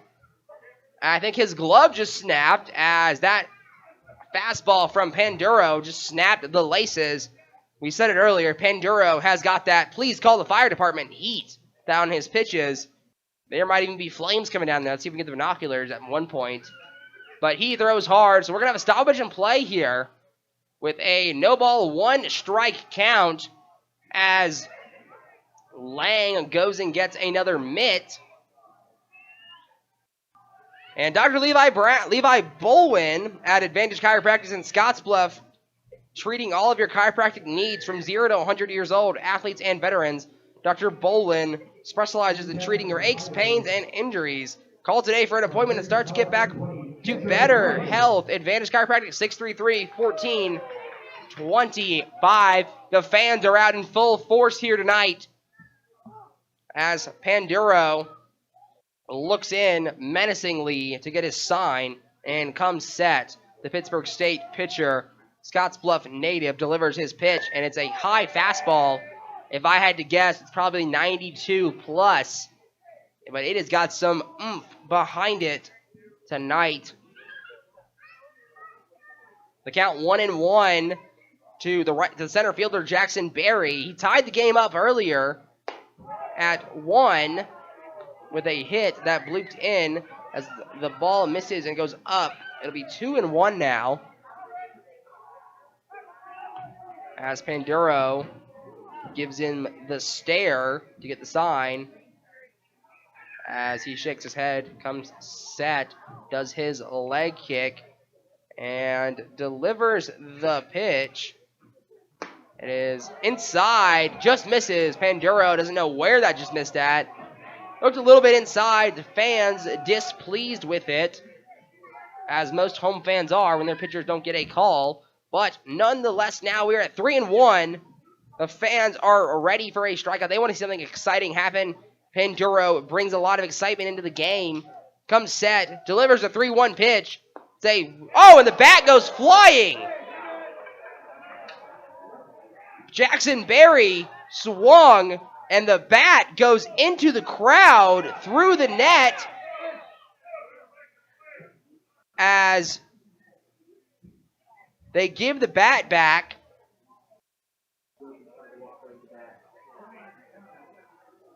As that bat slipped through the net as it slipped out of the hands of the center fielder Jackson Berry. A little scary moment there. Everyone seems to be okay. He's going to rub that thing with pine tar so that doesn't happen again. Something I always did is I just taped it to my hands and never had that problem. But hey, to each their own. be like bench warmers and just tape it to the guy's hands so that it never goes anywhere. So 3-2, the full count now. Jackson Berry looking to rain on the parade. Panduro looks in for the sign. He comes set. And he delivers his pitch. And it drills. Oh, they're going to say. So it hit Jackson Berry. Panduro is saying that Berry leaned into it as Berry was kind of crowding the plate. As Panduro is talking to the umpire about it. As Brandon Nelson tells him to, hey, just walk away, get the next guy. And I'm sure that will probably add a couple miles per hour to his fastball. But now the Colts have a runner on, nobody out. It'll be interesting to see here if they're going to go small ball, possibly with a sacrifice bunt or something along those lines. So Sebastian Olvidrez stands in now, number 14. Strikeout, an infield flyout, an infield flyout, and a 5-3 putout on his line today. And that will get through the left side. Past a diving Griffin Robinson playing in to prevent the sacrifice bunt. A hard hit ball off the bat. Did not bounce until it was almost out of the infield. Past a diving Griffin Robinson. And that will bring out Tyson Ellis. Tyson Ellis, the pitching coach for your Western Nebraska Pioneers. And are they going to make the move to the bullpen? We'll see here in a second. But he's going to go out there and talk to his pitcher and his infield. No outs. Colts have runners on first and second. At second base, it's Berry. At first base, it's Olvidrez after that hard hit single to the left side. Have the Colts knocked Panduro out of the game? They have not. Panduro says, give me that ball. I have got this. I've got that dog in me. And Ellis departs from the mound back to the dugout. As digging into the box is no other than the right fielder, Brady Bloss. Number 70, the Portland, Oregon native. He's been on base twice tonight with a walk and a single in the infield single. Struck out and has grounded out as Panduro fires that in there for strike one. 0-1 the count.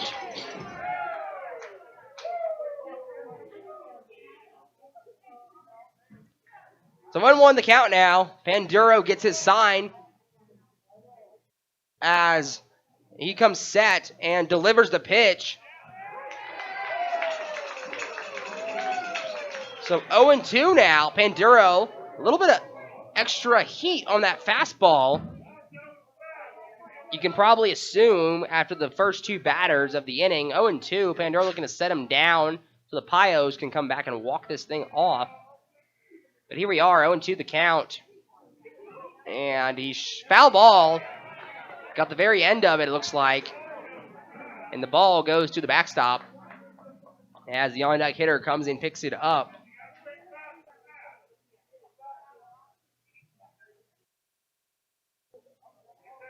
As Brady Bloss now digs in 0-2. Panduro comes set. Runners on first and second. And the pitch is a ground ball hit to Fisher. Goes to McCullum. The relay not in time at first as McCullum struggled to get it out of his glove. So the fielder's choice will get one out on the inning. The go-ahead run for the Colts is at third base. We have a one out.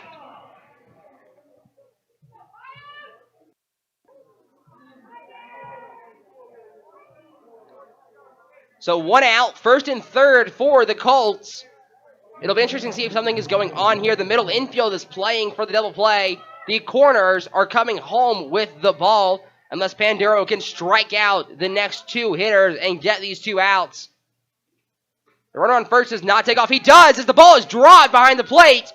And he is safe at second base as the ball gets away from Jacob Lang. And the runner, Brady Bloss, will advance with a headfirst slide into second base. So one out, one ball, no strike count.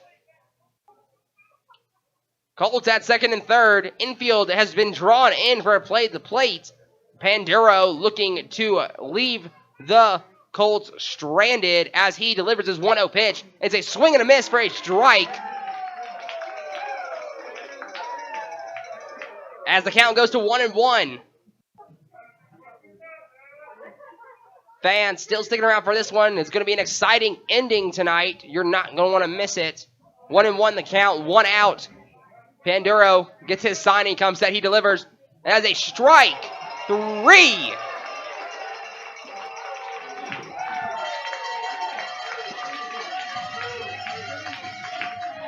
As the scoreboard had it wrong and I had it wrong, my apologies. So now we have 2 outs as Ryan Clark was caught looking. So now Henry Favinci moves in now. So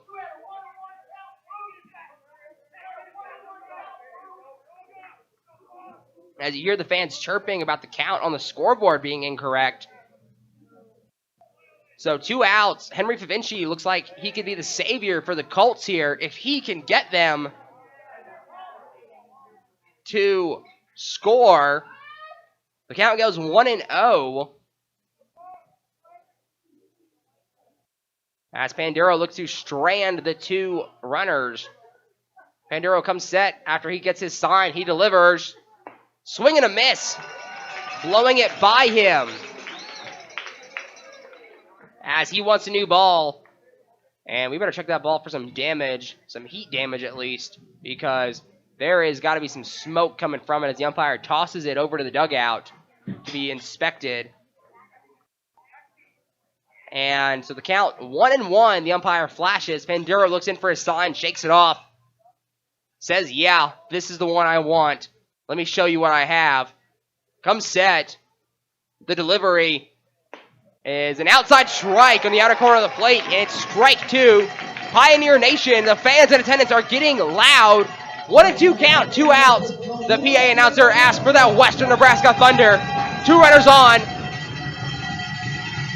As Favinci looks to drive in the go-ahead run, or at least get on base.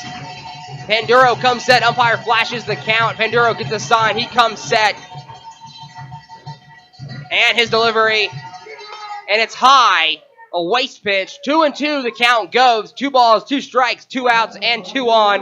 A lot of 2s on the board. The Western Nebraska Thunder starts rolling again. As Panduro looks in for his sign. This place is electric. Panduro comes set. He delivers his pitch. And he strikes him out swinging. Paul Panduro strikes him out and leaves the bases with 2 runners on. The Colts fail to score as we head to the bottom of the 9th inning, tied at 4 on the West Coast scoreboard.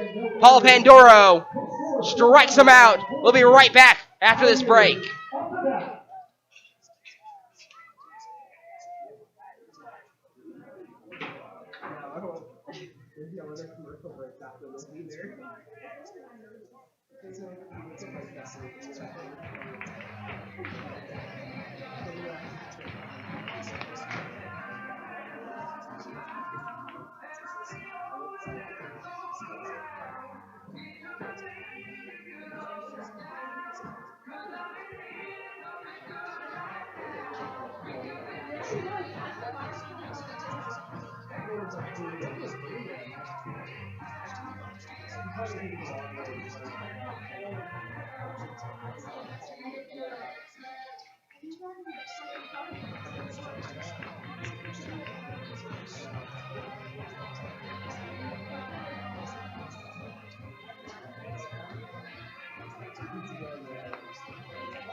We are back here at Oregon Trail Park Stadium here in Gering, Nebraska, as the darkness covers the sky. The lights are on here, and we are all tied on the West Coast scoreboard out there in left field, 4 apiece, as we go into the bottom of the 9th inning. And leading off for the Pioneers, the big unit himself, Brad Halleck, as he sees his first pitch, and it is a strike in there.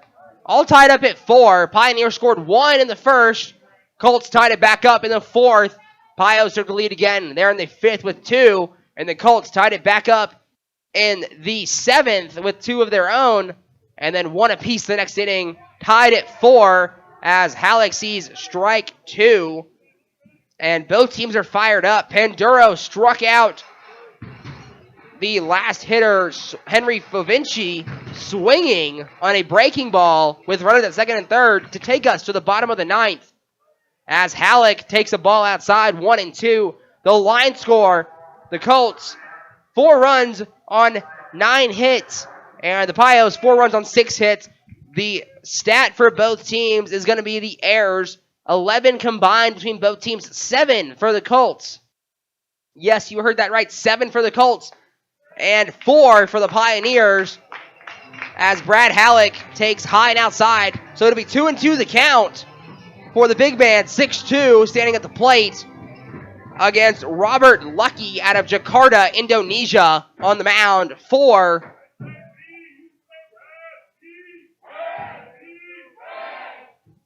the Colts as Halleck skies one out of play to the right side towards the kids' playground down the right field line. And I'm sure those kids will be tackling each other over that foul ball. So 2-2, still the count. We'll reset it here as Halleck steps in. And Lucky comes set. The 2-2 pitch is outside in the dirt for ball 3. So a full count for Brad Halleck, the first baseman tonight.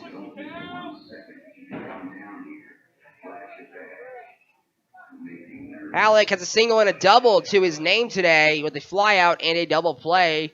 Full count delivery from Lucky is, wow, that just missed. Lucky is not sure where. That pitch looked very good. Maybe just a tad bit high.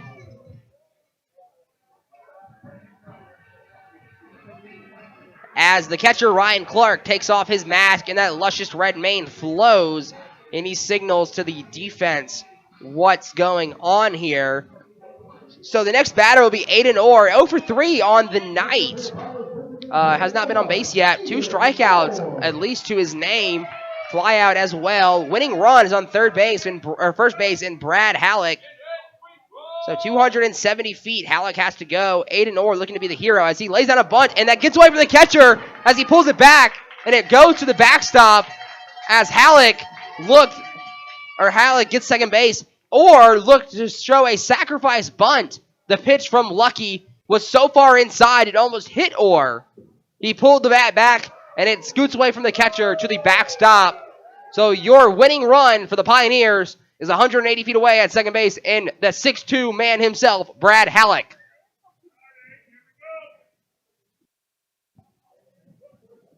So if Brad scores, key player of the game. If he doesn't, and go into extra, it'll probably be Archer.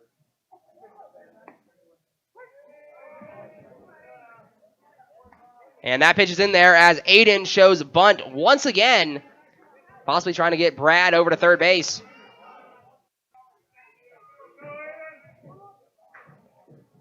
So we will do it again, 1-1.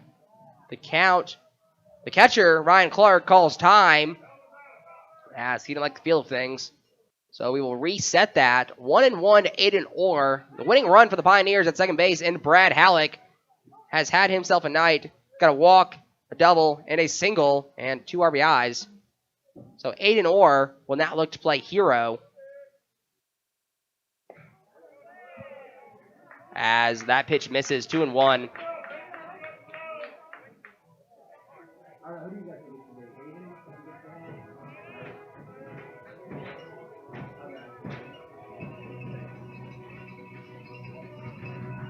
So 2-1 the count still to Aiden Orr as the lefty, the freshman, well, not even a freshman, the pre-freshman gets ready to deal and swing. 3-1 the count goes as that one misses low and outside. So 3-1, the umpire flashes. Lucky looks for his sign. Don't miss with Aiden. He's got a couple walk-offs on the year already. As the man can hit, Oakland University is getting a great one in this. So 3-1, the delivery is inside. It hits Aiden Orr on the leg, and he will jog down to first base. And time has been called as Steve Fish, the manager of the Australian Select Colts, will come out to the mound to talk to Lucky, his pitcher, and his defense. All the infielders converge. They begin taking roll, making sure everyone is there. And we can only imagine what a coach is saying at this point. That guy on second is the only run that matters. Make sure he does not cross the plate. Something we've noticed is Lucky's throw breaking balls to lefty batters. It will finish inside for them, something they can turn on, something Aiden Orr has mastered here this season in his time as a Pioneer.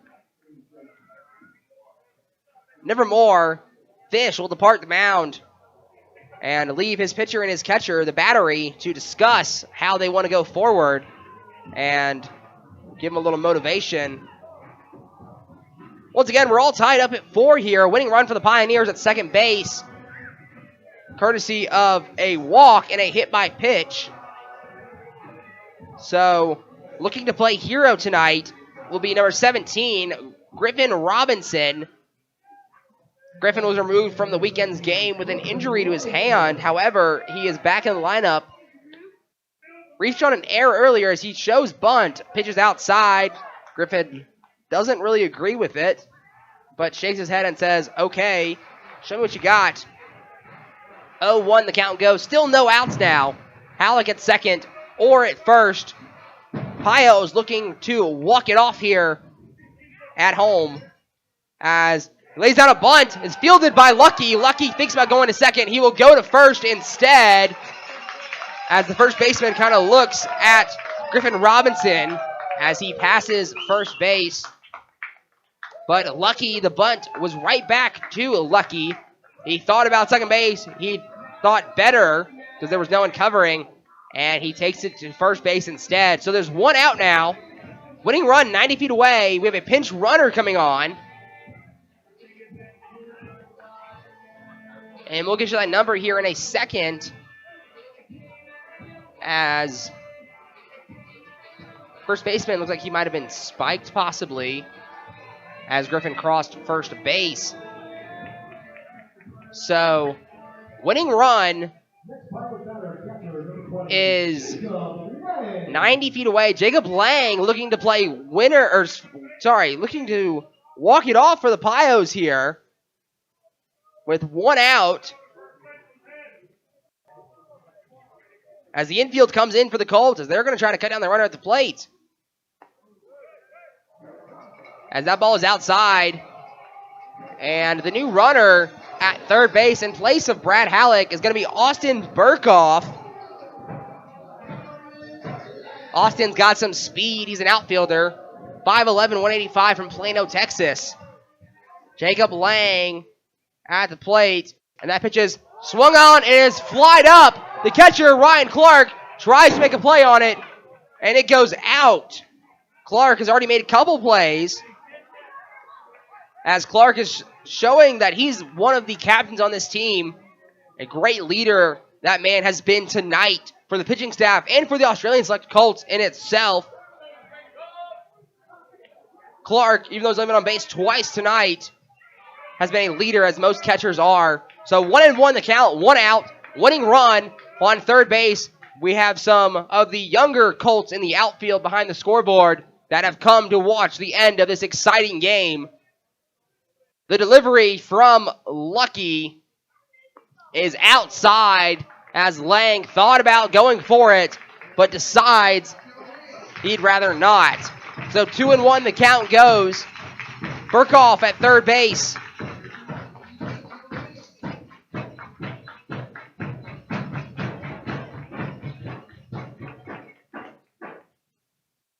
pitch. The ground ball up the middle, base hit, and the Pioneers are going to win the ball game.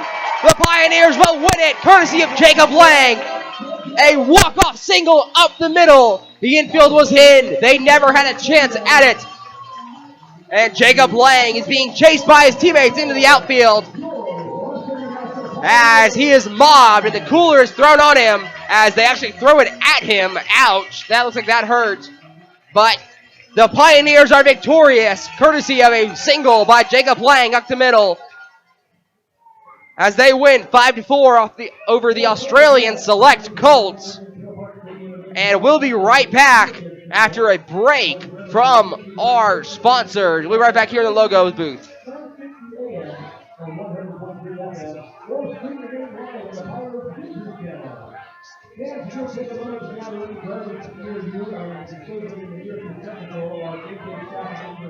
We're truly appreciated. We'd like to thank you all for coming out to support your Pioneers. Please have a seat to home, and we hope to see you back here again tomorrow night at Oregon Trail Park Stadium.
Welcome to the Runza postgame show. Runza doesn't like to think of themselves as just another restaurant in town. They like to think of themselves as part of the community.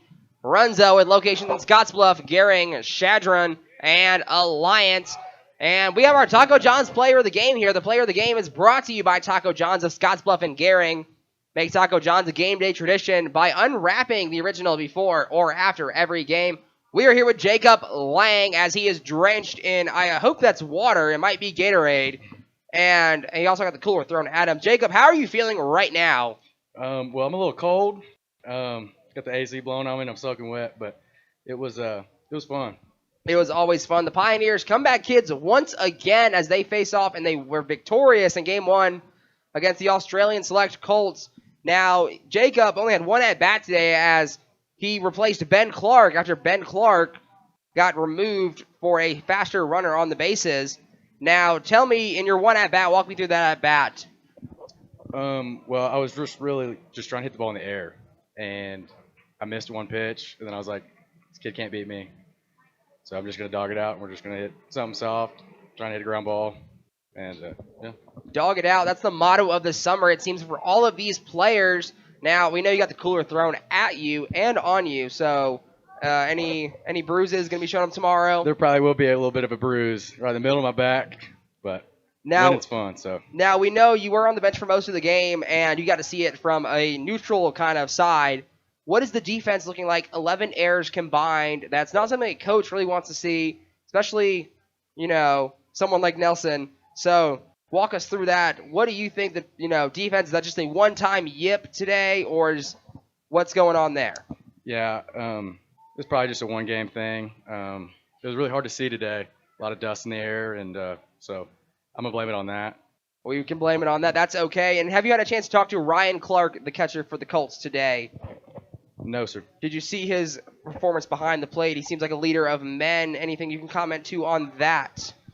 Kid's a stud. Kid's a stud. I like watching him play. Do you watch the red hair, the luscious flow? Yes, sir. All right. Well, Jacob, we'll let you go celebrate with your teammates if you'd like, and kind of go cool off and dry off because we bet you are soaking wet. That show's going to be soaking wet after you leave here. Jacob, it's been a pleasure. Our Taco John's player of the game.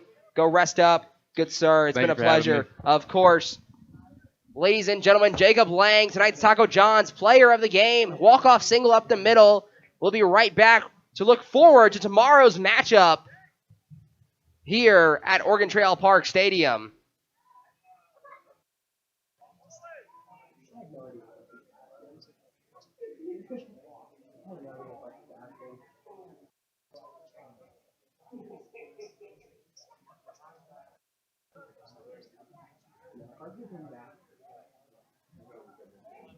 No, I can ask you after that.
KNEB 960 AM and 100.3 FM.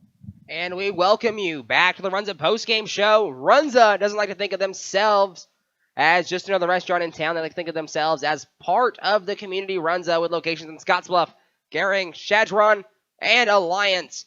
We are back here at Oregon Trail Park Stadium as the Pios are victorious in tonight's game, 5-4 over the Australian Select Colts in Game 1 of a 2-game series. The Colts will be back here tomorrow as they continue their tour of America. Actually, they start out on the West Coast, usually up in Portland or Seattle. They are heading up to North Platte for a 2-game series, and I believe they're heading out to Missouri before heading back and finishing up out in Los Angeles and Arizona. But the pitching tonight for the Pioneers, a lot better than we have seen in the last few days. Brody Fay got the start, 4 innings, 5 hits, 3 strikeouts, and he was good.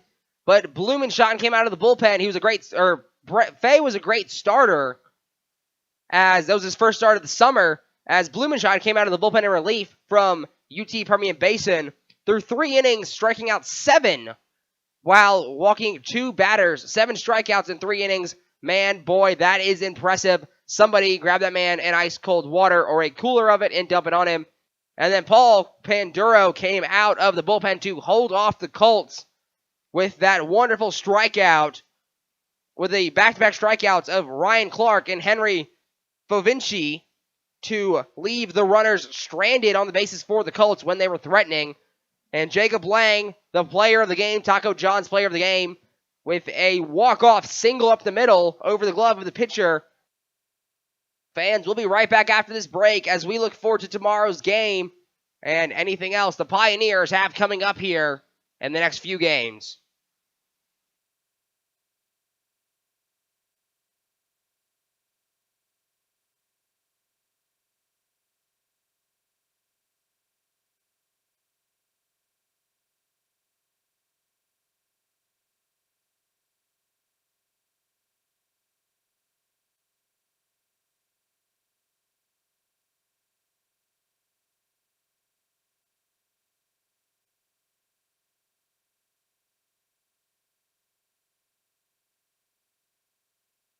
Spas and Recreation. In addition to Green Mountain Grills, High Plains Spas and Recreation also has the pellets, cooking spices, wood racks, smoking shelves, covers, and other accessories, as well as replacement parts. If they don't have,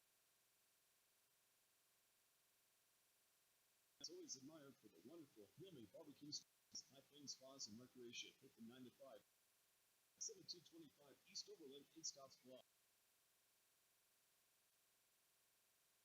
Couldn't stop on the ice in time. After everyone's safe, Scottsbluff Body and Paint should be the first call.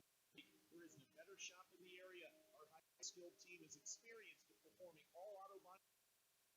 Stop by anytime and speak to one of our technicians. Inspection to show you just how little our repair services cost you. Our work is not complete until you. Scottsbluff Body and Paint, 225-6408. KNEB 960 AM and 3 FM.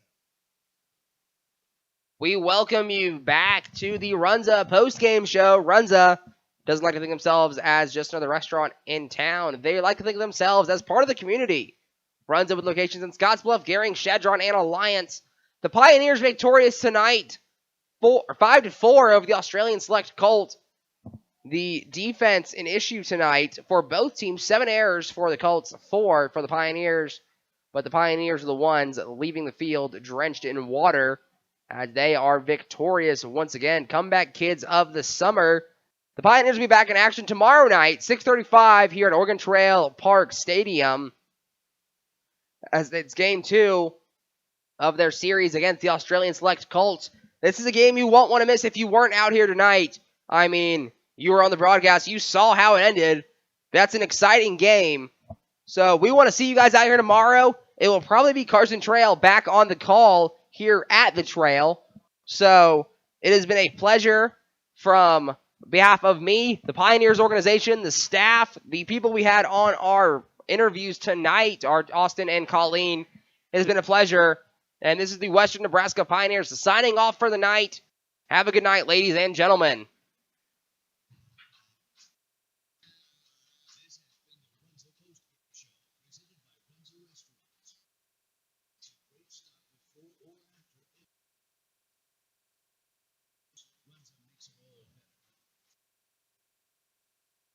Soul Possession.